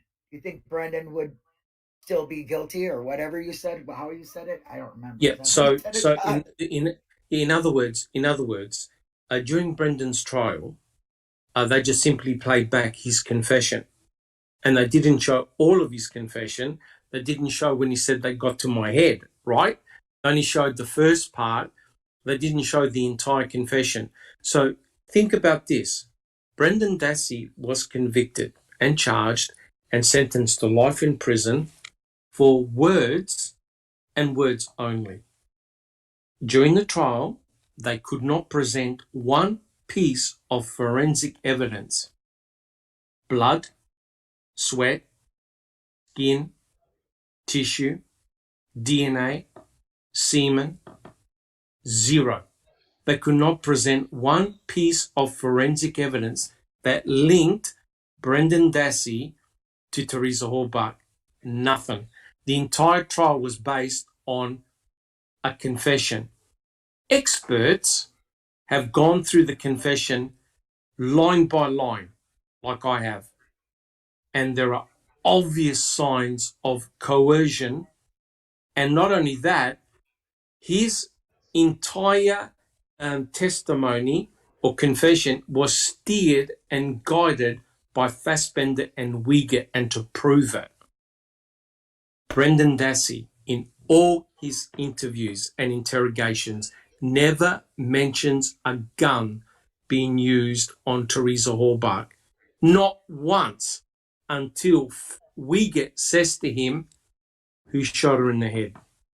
Wiegert just gave away the most important piece of evidence that no one knew but the investigators to Brendan Dassey.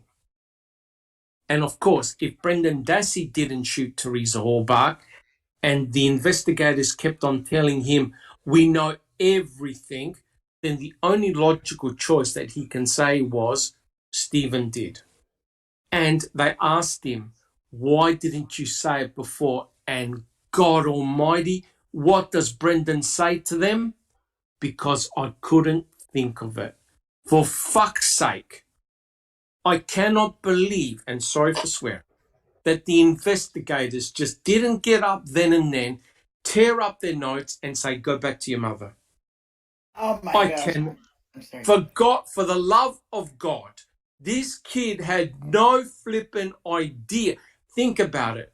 You have just witnessed and heard a gun going off 2 feet from your head, shooting someone that you don't know, that you've never met before, 10 times, blood everywhere, and you couldn't think of it.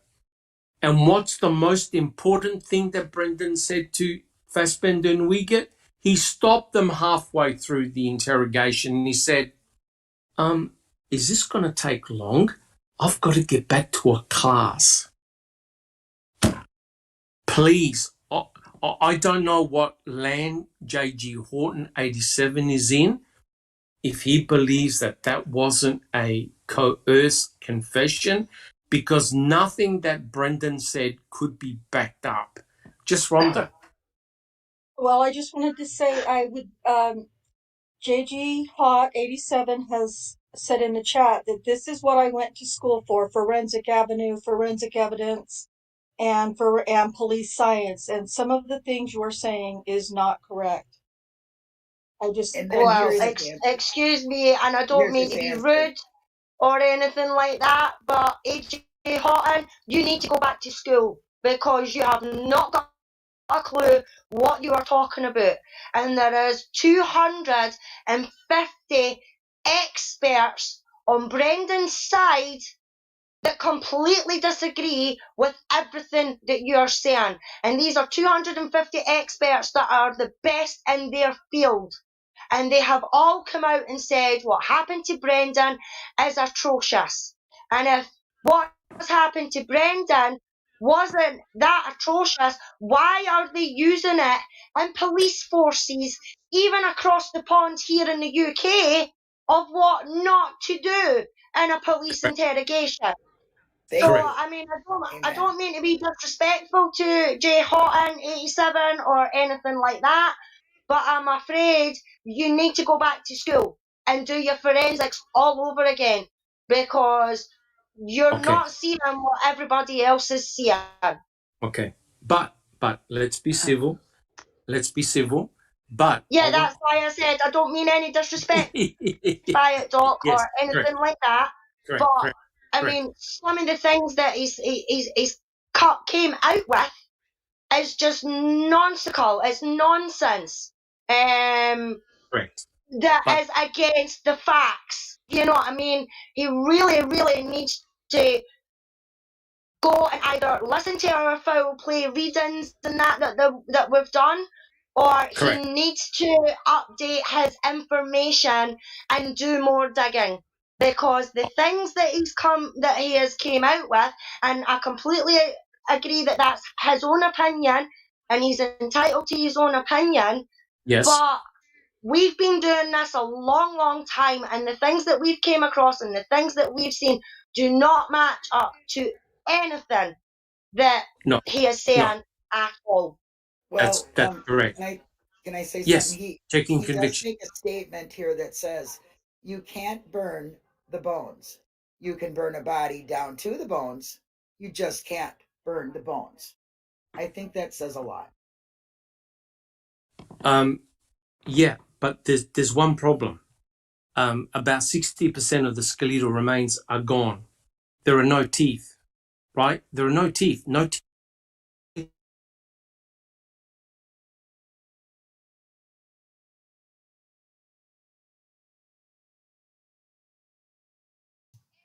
I think we lost Doc.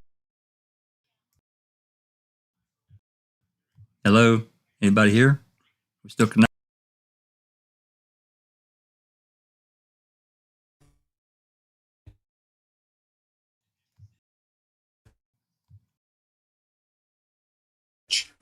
So the majority of the body had been burnt down to small cremains. They were fragments. There were no long bones.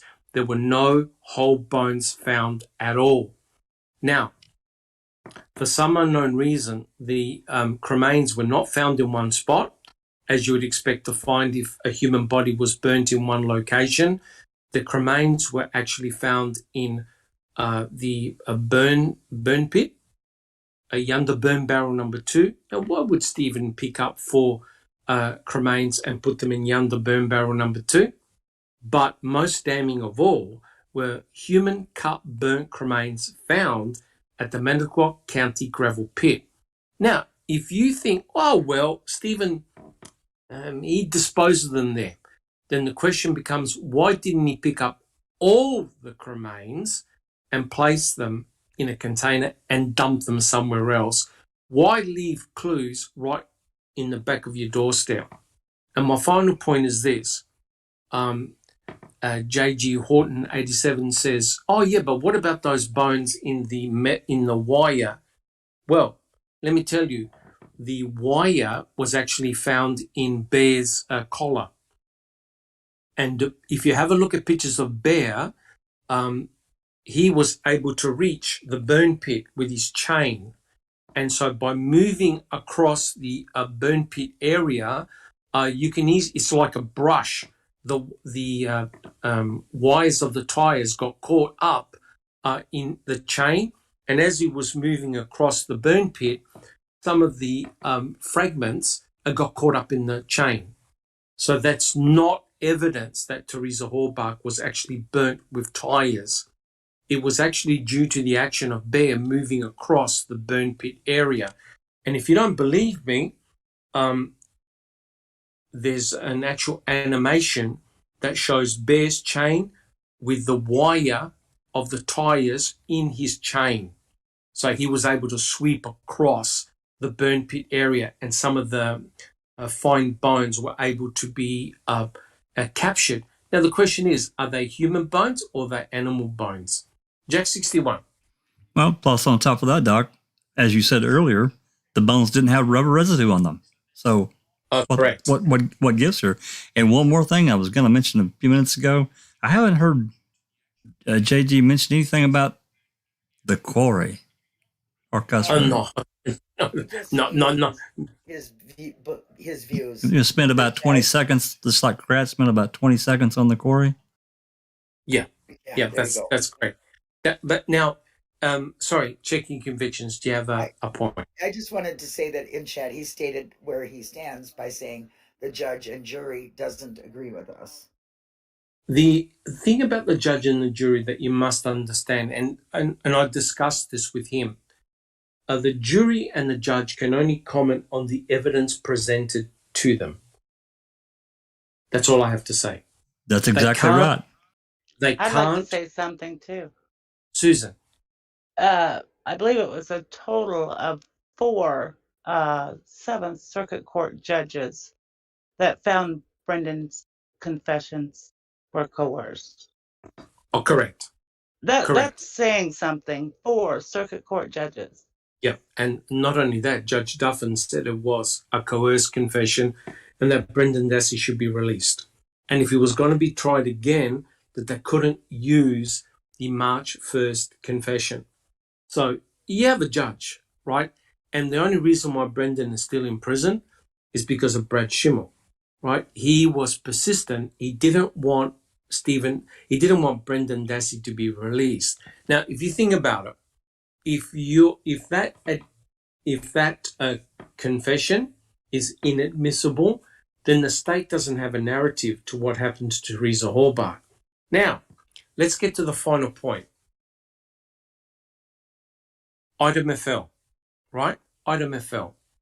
Now, when they went into the garage initially, they didn't find item FL and item FK. After we get said to Brendan Dassey, who shot her in the head, and then Brendan said, well, Stephen did. How many times did the shooting take place? Well, we shot it 10 times. They said that he shot her in the head, shot her in the heart, shot her in the stomach, etc., etc. The investigators went back into Stephen's garage. Lo and behold, they find item FK, which was there all along. It was in a crack. They obviously had missed it. And they found item FL underneath a compressor. Now, they totally missed item FL, right? They went in the garage multiple times. They searched everywhere. They didn't find item FL. Suddenly, after Brendan says, yep, it was Stephen who shot her, they find item FL. Fair enough.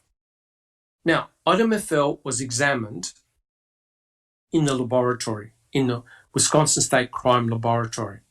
Item FL was determined to be a shot out of the rifle that was present in Stephen Avery's bedroom. Now, Stephen Avery didn't own either of those two rifles. They were on a rack above his bed. And Newhouse, I think, demonstrated that the item FL was shot from that gun.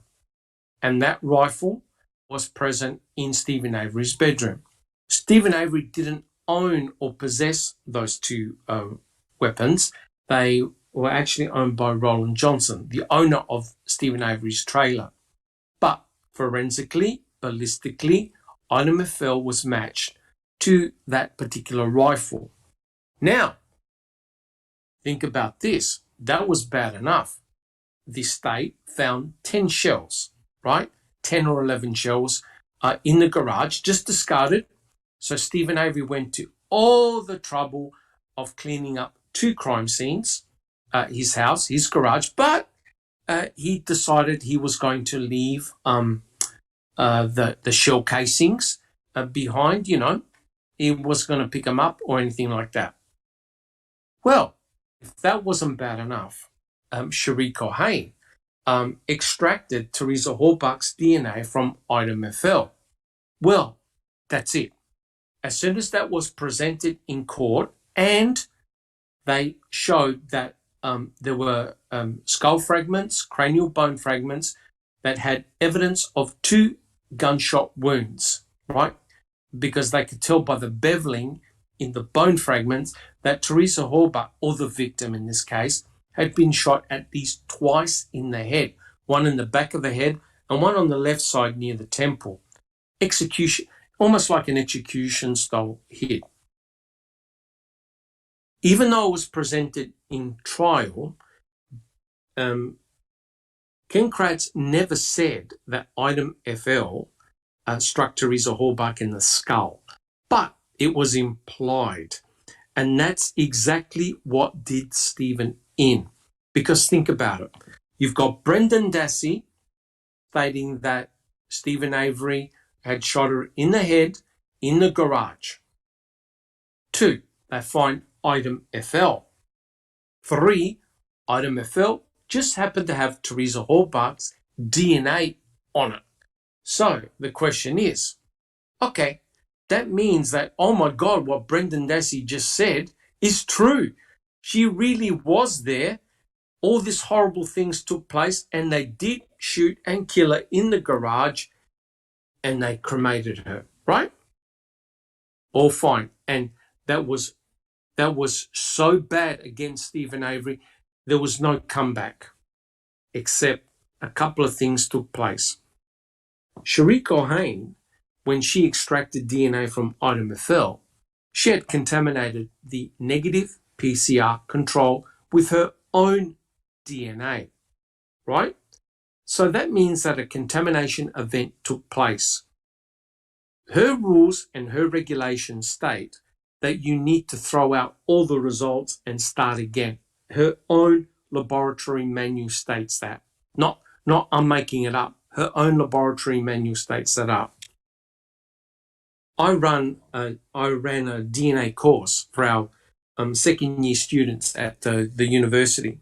One of the questions was in a test that we gave the students, if one of your controls, both positive and negative controls, has not functioned, can you draw any conclusions in your test PCR result? Every student says you cannot draw any conclusions in the test PCR result because your controls have failed, which means you need to start again. There's one problem.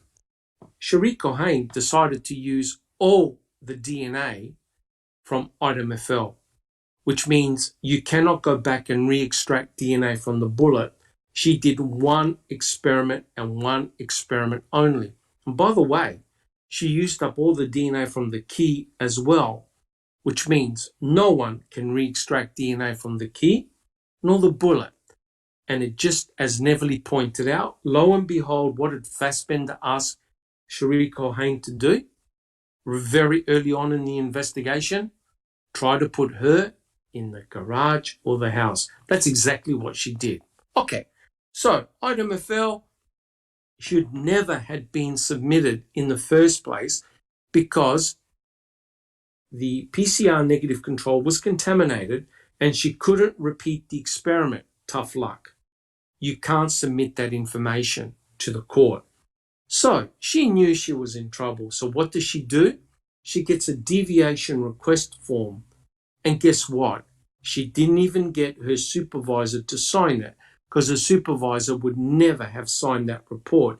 She went to a fellow colleague in a different laboratory and got her signature. There's one problem with that. One, the form was not fit for purpose. It was never signed by her supervisor. Secondly, you can only use it for exclusionary purposes. Cherie Cohen wanted to use it for inclusionary purposes. She broke her own laboratory statutes, and the judge, not being a molecular biologist or a scientist, allowed it. So therefore, item FL, although it was never proved, it actually hit Teresa in the skull because the cranial bone fragments contain lead. And what happens is when a bullet transits bone, it leaves its outer shell casing, part of the lead fragments, in the bone. But they never proved that the same composition of item FL was present in the cranial bone fragments, right? They never proved it. They assumed it. The medical examiner during the court said, oh yeah, I was told that item FL had blood on it. Panel, is that true? Yes or no? No. No. Item FL didn't have blood or tissue on it. Nothing. And Cherie Cohen examined item FL and never saw any blood or tissue or anything on it.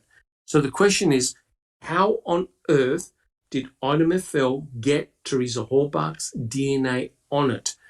Panel, in any comments? Jack 61. Well, given the fact that Scary Sherry didn't bother to put away other people's DNA from her workbench while she was working on another sample, I would say she contaminated it. I can't prove that. That's speculatory, but we know that she had Teresa's DNA in her cupboard right at her workstation. That's correct. So Cherie Cohen, it was discovered, actually had DNA sample swabs at her bench.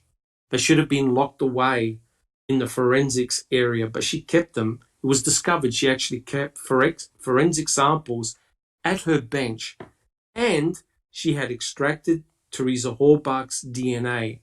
So the possibility of contamination is very, very high. She already contaminated the PCR control. Cherie Cohen also had the highest rate of contamination of any laboratory tech in the Wisconsin State Crime Lab. Right? So, unfortunately, idomethil was submitted into evidence. So the jury, having a look at this, probably thought, oh my God, Brendan Dassey said they shot Teresa Hallbuck. They go and check the garage. They find idomethil. Idomethil was shot from the very rifle that was present in Stephen Avery's bedroom. And idomethil contained Teresa Hallbuck's DNA. And they found cranial bone fragments with evidence of gunshot wounds and residue, metallic flakes in them. Boom. Stephen Avery killed Teresa Hallbuck. See you later. So Stephen Avery gets convicted. Brendan Dassey gets convicted. Here's the interesting problem. I'll be interested to see what J.G. Hort 87 says. Well, Kathleen Zellner's experts got their hands on idomethil. Lo and behold, they placed it under a high-powered scanning electron microscope. Her analysis had shown that there were no bone shards present in idomethil. No bone shards. But what was present in idomethil was wood shards, red paint, and wax.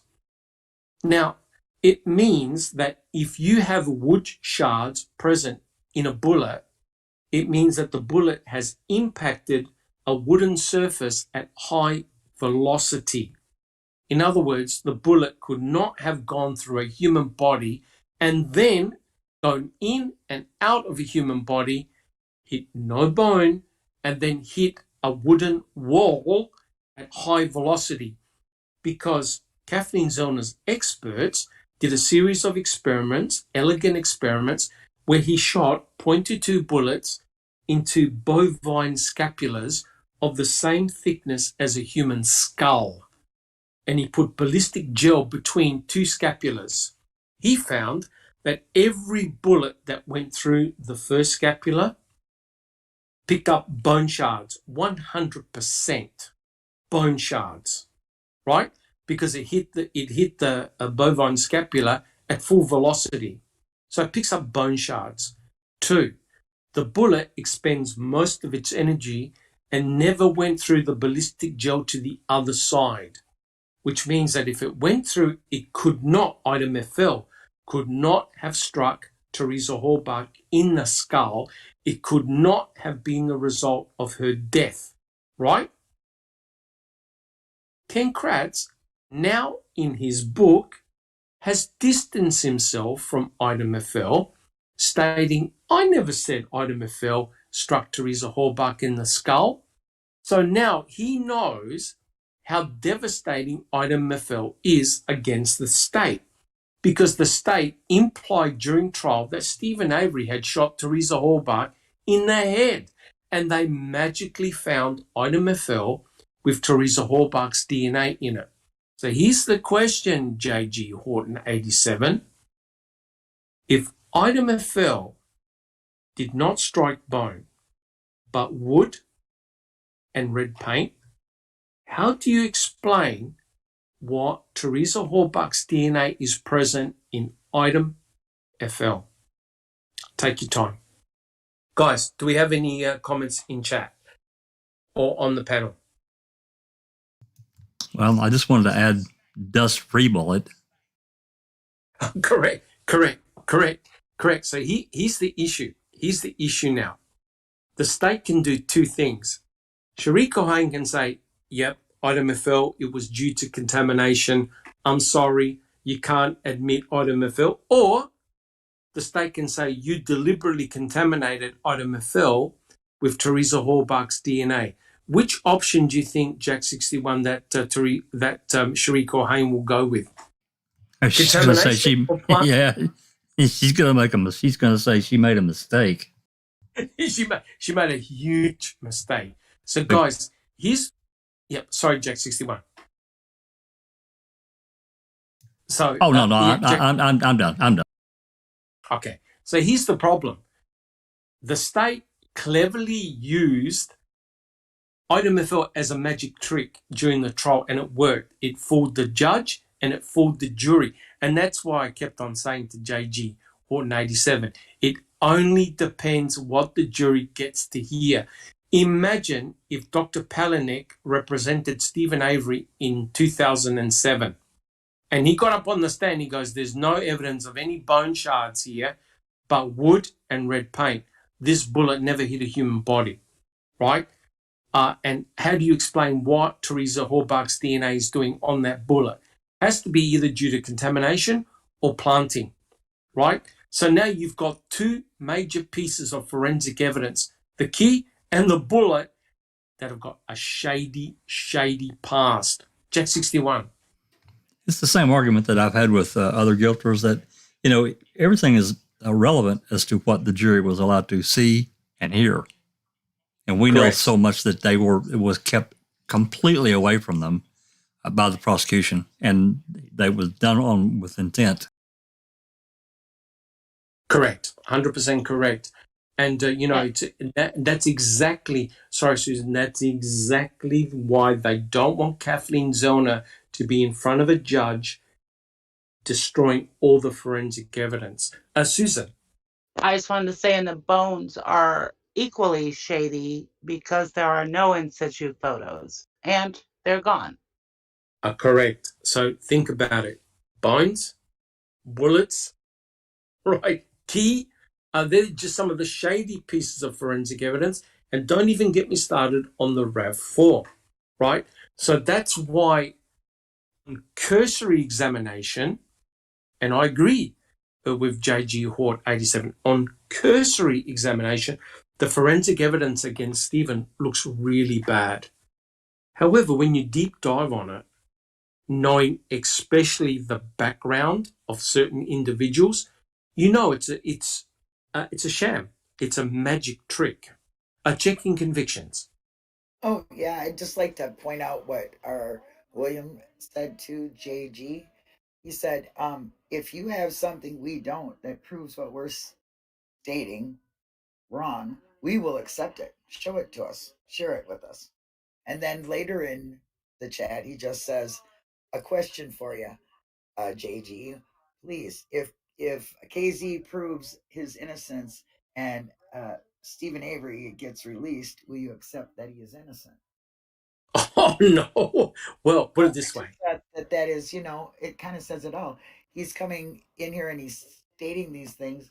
We're providing the facts of it, and he just keeps stating it. So if he does have something different that makes him believe that, why won't you share it with us? We're sharing all the facts we have. We'd love to know if we're wrong. If we're wrong, correct. We would accept it. We would accept it if there's some facts that show what we are saying wrong. 100% correct. Jack 61. Thank you, checking convictions. Jack 61. And that's another part of the problem in discussing this case with guilters is that any real trooper that I talk to and know, they want everything on the table, and where that evidence leads is where we're going to go. It doesn't matter. It may be tough in some cases that we think that person's innocent, but the evidence walks right to their door. But I want, just like everyone here, I want everything in this case put on the table.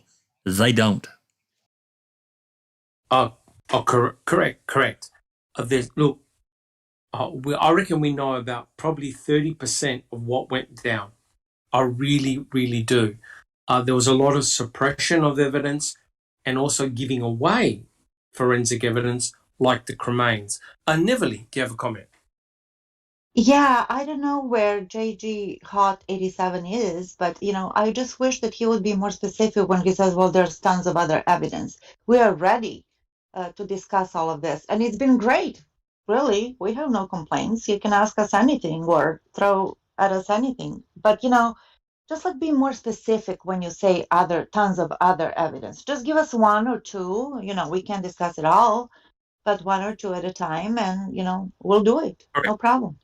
So I think the important thing here, and this is why I originally decided to do this podcast, is because J.G. Horton 87 was entirely reliant on Brendan Dassey's confession. And I believe I've proven, and other experts in this field, and a lot of the fine work done by checking convictions, as well as other people involved in Brendan Dassey, has shown that his interrogation was coerced and is pure garbage, because there's nothing that Brendan Dassey says that was unknown that he gave information on. Brendan Dassey stated that Stephen Avery had left the knife in the RAV4, right? The knife used to slit Teresa Horbach's throat and to cut her hair. There will be micro traces of blood on that knife that gets embedded in the wood, right? They've done forensic analysis of knives have been done multiple times to show that traces of blood and forensic evidence are left behind.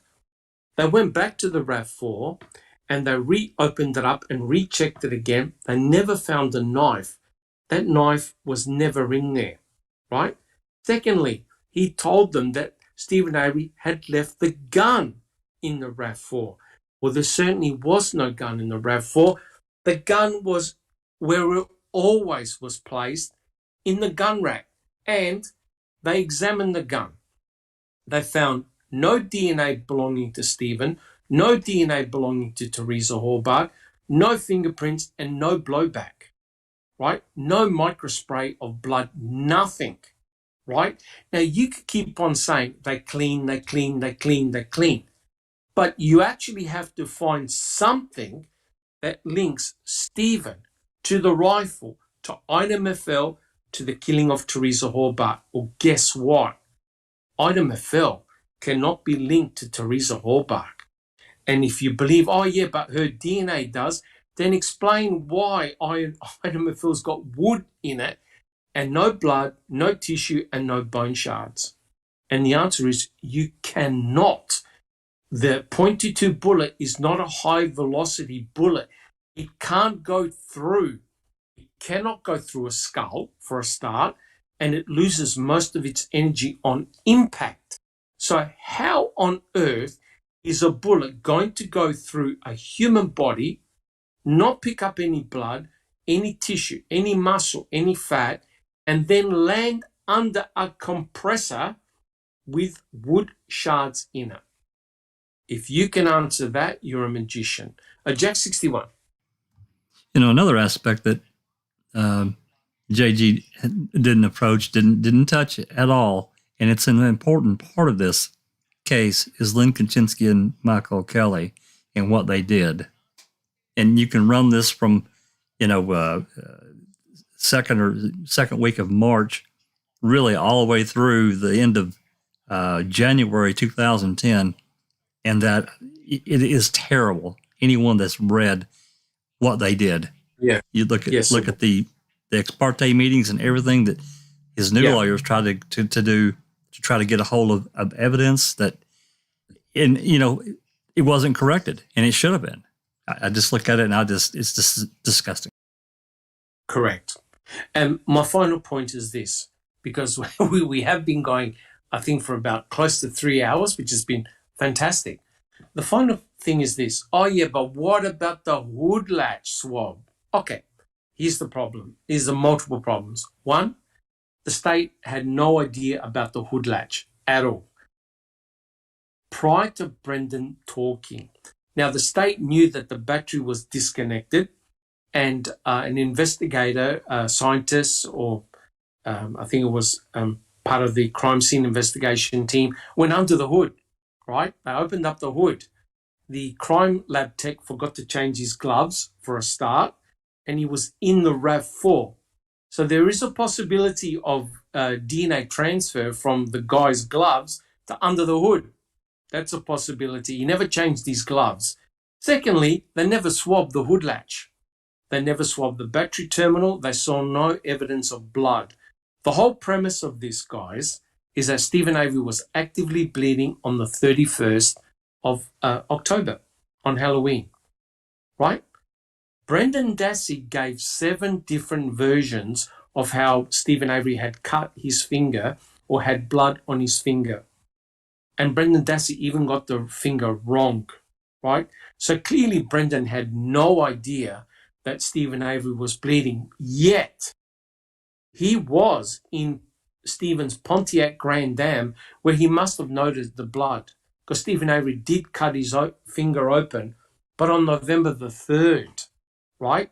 So maybe Brendan was remembering when Stephen had bled in the Pontiac Grand Dam.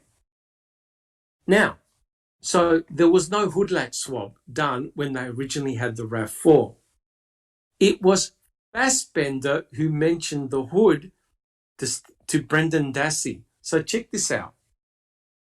Wiegert was the one who shot her in the head to Brendan, and Fassbender mentioned, did Stephen go under the hood, right?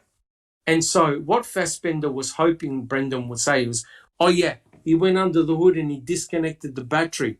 But Brendan obviously had no idea what had occurred under the hood. But Brendan agreed, Stephen was under the hood. So they then did a hood latch swab. Now, mind you, this was 149 days after the fact. Cherie Cohen gets a solid amount of DNA back. In fact, it's so solid, Stephen Avery must have left his finger there. I kid you not. There was a huge amount of DNA. Now remember, this is touch DNA, right? Because when you touch an object, you may or may not leave your genomic DNA behind. So Stephen Avery leaves a huge amount of DNA. Now, the guilt to say, yeah, but he's a good shedder. Well, if he's a good shedder, why isn't his DNA in and out of the RAV all over the place? They checked the door handles. They swabbed inside. They can't find Stephen Avery's DNA, touch DNA anywhere, right? If he's meant to be a good shedder, right? So they check the hood latch swab and suddenly they get a robust amount of DNA from the hood latch. The problem is the DNA, the touch DNA, is on a metallic surface. Now, if you've ever extracted DNA, you know one thing. Metal, especially dirty metals that contain bacteria and fungi, they produce enzymes that destroy and degrade DNA. They break it down. The mere fact that Cohen got a robust sample of DNA from a hood latch is highly, highly suspicious. The amount of DNA that she got was about 26-fold higher than what you normally will get from touch DNA. And you don't always leave touch DNA, but Stephen was good enough to leave DNA on the hood. So there's another problem. When Dr. Palanek looked at the hood latch swab, it was way too clean. Kathleen Zellner did some exemplar hood latch swabs, and they were dirty because you pick up the oil and the grease from the hood latch. Thirdly, there was nobody else's DNA on that hood latch, only Stephen's, which means did nobody else touch that hood latch ever? What you find in this case, there are no mixtures of DNA anywhere. That's highly, highly suspicious. And my final point is this. Why were 2 groin swabs taken of Stephen Avery when they weren't on the search warrant? Any comments in the panel? JG, Conviction. yeah, sorry. JG says, I will look at all the comments and prove or disprove, then I'll come back and share. Of course. And we welcome that and we invite that. But you see, I was able to give, and the panel was able to give, a counter argument to every piece of forensic evidence. If you look fundamentally at Brendan Dassey's confession, anyone can take it apart. It is absolute garbage and nonsense. And Brendan Dassey flip-flops his answers to everything. Shirt color, right? Clothing, whether Teresa had a tattoo or no tattoo, pubic hair or no pubic hair, everything can be disputed, and he flip-flopped. He was guessing on a lot of the responses. He certainly had no idea. And just one final comment. the investigators actually told Brendan Dassey they didn't believe him, that he saw Teresa and Stephen talking.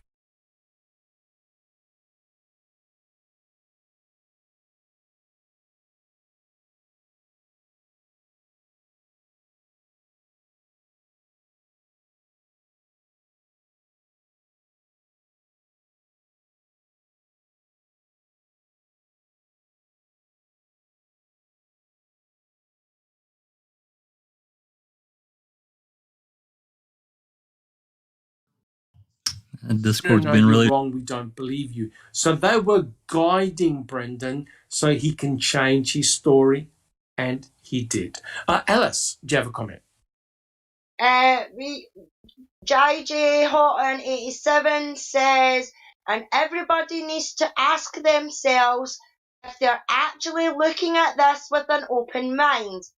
Yes, we have approached this case with an open mind. Every single one of us have had an open mind on this case. But not only that, everything that we have said in this chat and what we have told you can be backed off.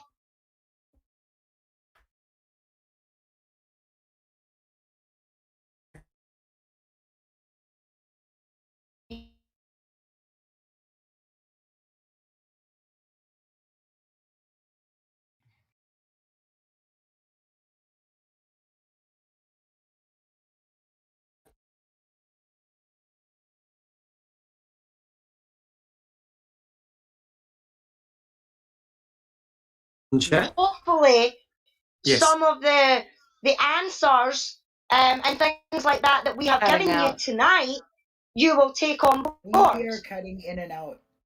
Yeah. We're losing it's not her. It's my connection to Discord. It's almost no. dropped Okay. 3 times, but it's back again now. So we're okay. Okay. Well, look, guys. I like to close the podcast because otherwise we're going to lose the connection. And but I just want to look. I personally want to thank JG Horton 87. I think it's been a very fruitful discussion, and I'm glad you're going to go back and have a look at the material again. Now, I implore you to not speculate on anything. Just have a look at what's available and then come up to your own conclusions. Okay. Well, sorry, Doc. Yes. Sorry, Doc. He says, I'm sorry, it's all speculation. I need hard facts. Well, you need hard facts. Go to foulplay.site and you will find the facts that you are looking for, because everything that we have said in this chat is on that website. Everything that we have said in chat about facts is on the Foul Play YouTube website. So you go and find your facts. The difference between with yourself and us is that we have got the facts to back up what we are saying. You haven't. Everything that you have said, like there's more evidence to prove this, then please join the Discord. Show us this evidence. Leave it in the comments at the bottom of the in the comment section with your links, your facts, where you got them from, and we'd be happy to have a look at it. But when you're saying that you need facts and it's not speculation, everything that we have given you tonight is fact. Correct. And can I just say something? Neverly. Yeah, JG said, I do know for a fact that none of this would hold up in court. What do you mean by this, buddy? How would you know for a fact? Well, put it this way. If, and I say this with an open heart, if you honestly believe Stephen Avery and Brendan Dassey have committed this horrible atrocity to Teresa Halbach, then allow Kathleen Zellner to take the stand, present her case. If the state's case is robust and bulletproof, Kathleen Zellner has got nothing to worry about. The state has got nothing to worry about, right? because the state's case is robust. If Kathleen Zellner can poke massive holes in the state's case, then I think you've got plenty of reasonable doubt. However, Kathleen Zellner must be allowed to present her side of the argument to test the veracity of the evidence. If it wasn't for her investigators, we would have never found out about item FL. And item FL was cleverly used in court to nail Stephen Avery. Now, item FL has got nothing to do with the death of Teresa Hallbach, which means you can't link Stephen to the rifle to item FL to the death of Teresa Hallbach. You've now lost the mechanism of her death, which means you don't know what bullet killed or bullets killed Teresa Hallbach, which now brings the whole story of Brendan Dassey under suspicion. And Brendan Dassey completely bamboozled himself many, many times during his interrogations. And what did he do in court? He recanted his testimony. Jack 61. You know, just as much as JG is saying, ask us if we're looking at this with an open mind, I assure you I am. And I would ask him or her to do the exact same thing and not just accept the words of a Ken Kratz and these other people, because they got to look at it from a bias standpoint as well. Who gained by Stephen going to jail? Correct. Brendan was collateral damage. Correct. Who gained? Correct. It was Manitowoc County and the state of Wisconsin. They gained financially. Yeah, and correct. And they realized pretty quick smart. You know who Stephen Avery's alibi was? Who do you think Stephen Avery's alibi was? Brendan Dassey. So what you do is you attack the alibi. You destroy the alibi. And what happens? Brendan Dassey admits he had committed all these crimes and offences against Teresa Hallbach, which means that all of a sudden he is the star witness against Stephen Avery. Yet, Ken Kratz never called him during Stephen Avery's trial because he knew that Brendan Dassey as a witness would be destroyed and Brendan Dassey would recant during the trial. Checking convictions. Yeah, I'd just like to say to JG, really seriously, go and check out that website, because I'm not trying to change your mind. Nobody here is trying to change your mind. We're just giving you facts that are documented through pictures, through trial transcripts, through everything we have. And if you go look at that with an open mind that you say we are not using, then you might see what we're saying. But we're not here to convince you. We're just here to give you facts. That's correct. The thing is that I'm fortunate. I've got a background in DNA and molecular biology. I can smell bullshit when I see it. And I'm telling you right now, this case is full of it. The crime scenes do not make sense. The Toyota RAV4 does not make any sense at all. So what may appear to someone who doesn't have a good background in DNA and forensics, you think it's an open and shut case. Let me remind you, that's exactly what they said against Stephen in 1985. It was an open and shut case. Stephen Avery had sexually assaulted Penny Bernstein on the beach, despite Stephen having 16 material witnesses that proved that he was nowhere near the beach, right? And it got shown through DNA analysis that it was actually Gregory Allen who had sexually assaulted Penny Bernstein, because they found the pubic hair belonging to Gregory Allen on the pubic hair combing of Penny Bernstein. So it goes to show that if someone has it out for you from a legal standpoint, you're doomed, right? So despite Stephen having a tight alibi and witnesses that he was nowhere near Penny Bernstein, he still went to prison and he was convicted for 32 years. Now, I'm telling you, J. Horton 87, is that the type of criminal justice you want for yourself and for your family? Right? And if the answer is yes, you're doomed. Okay? So all we're asking for here is fairness. Release all the evidence, get it tested. Wherever the chips may fall, they fall. But jeepers, don't start crying wolf here that, the evidence shows this, the evidence shows that. The evidence can clearly show that it's been manipulated and planted very, very easily. All right, guys. Well, look, I was going to start reading with Uncle Ken, but I think we'll keep it for another day. But I'd like to thank JG Horton 87 for his comments, and please keep them coming. As you can see, we didn't bypass it.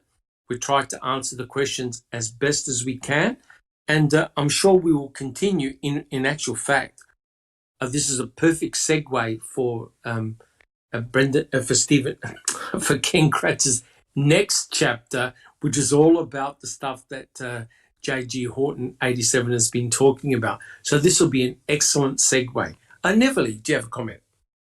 Well, I wanted to thank you, Dr. Silkman. You were on fire. You kind of know this case, don't you? Oh, So, just a little bit. Only a just little a little bit, right? Yeah, just a little bit. With all that being said, so I just wanted to tell our followers and our listeners that we are about to start the next chapter right now. How long that's gonna take us? Another 2 hours, Dr. Silkman? No. We'll do that. We'll do that next week. We'll do that next week. I know. We'll do that. Lucky I was only going to just do a short reading. Okay, well, look, guys, I want to thank the panel, and I want to thank everyone in chat for coming along, and thank you for a fantastic discussion. It's been very fruitful and very civil, which is fantastic. So please, if you like what we do, subscribe and give us a thumbs up if you enjoyed the podcast. But I'd like to go through our panel and tell us how you're going and how things are coming along. Let's start off with Alice.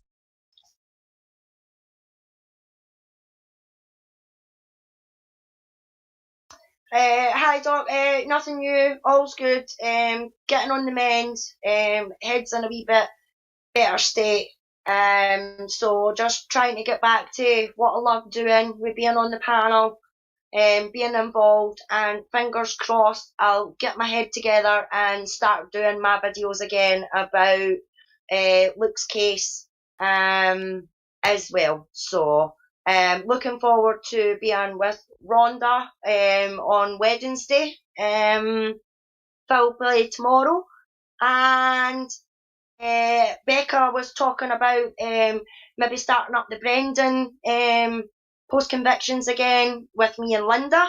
So I'll be really looking forward to that as well. Fantastic, and it's good to have you back. Good to have you back. Checking convictions. What do you think of all of that?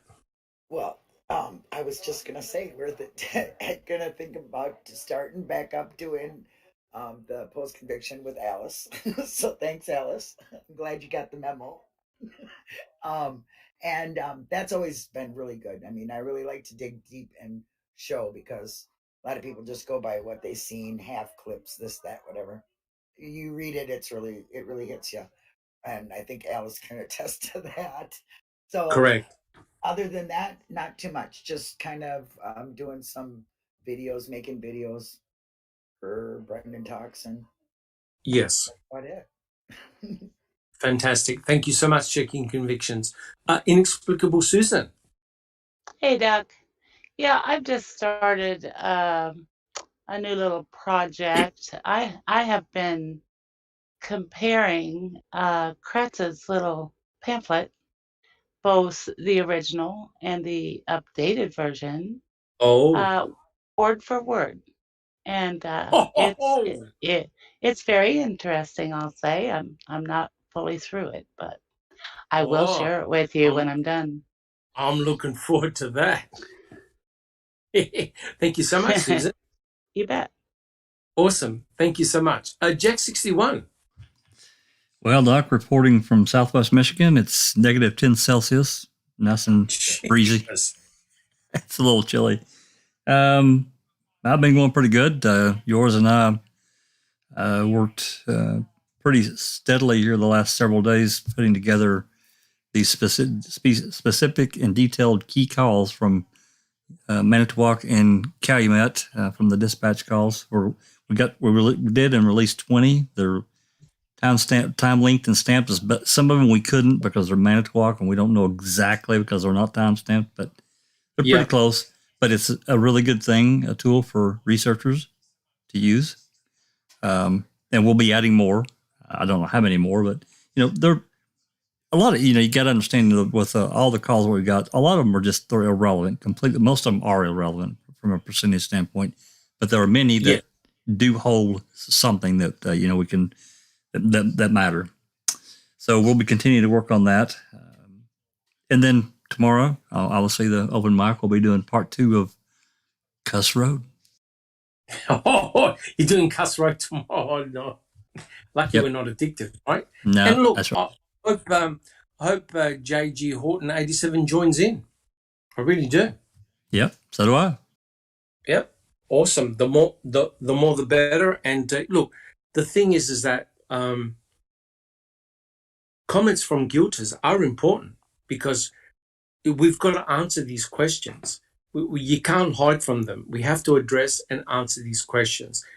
And it's fantastic that we can be civil and we can progress. Jack 61.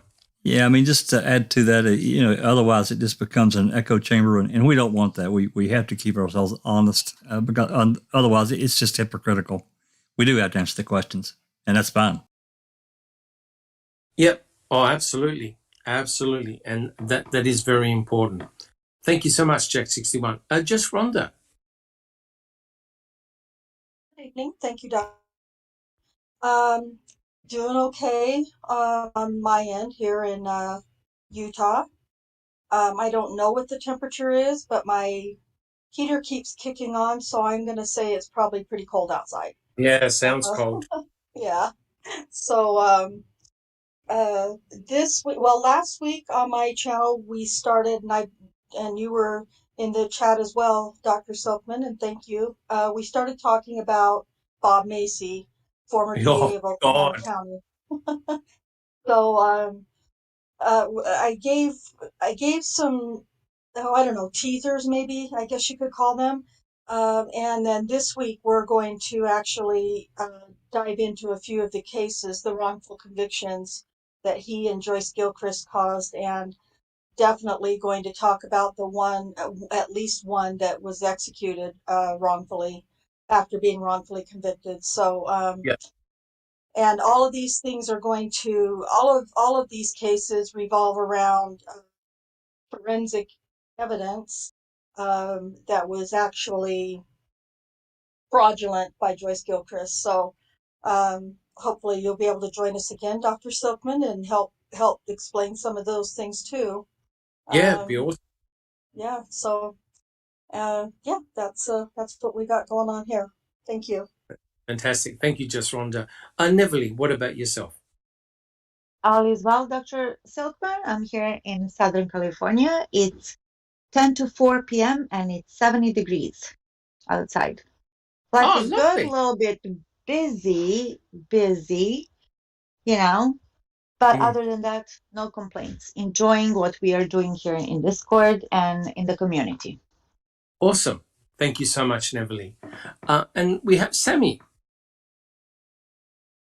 I'm doing quite well in Central Arkansas. It's snowing right now, so I don't even need to tell you what temperature it is. And I'm headed to work soon, so wish me luck. How have you been?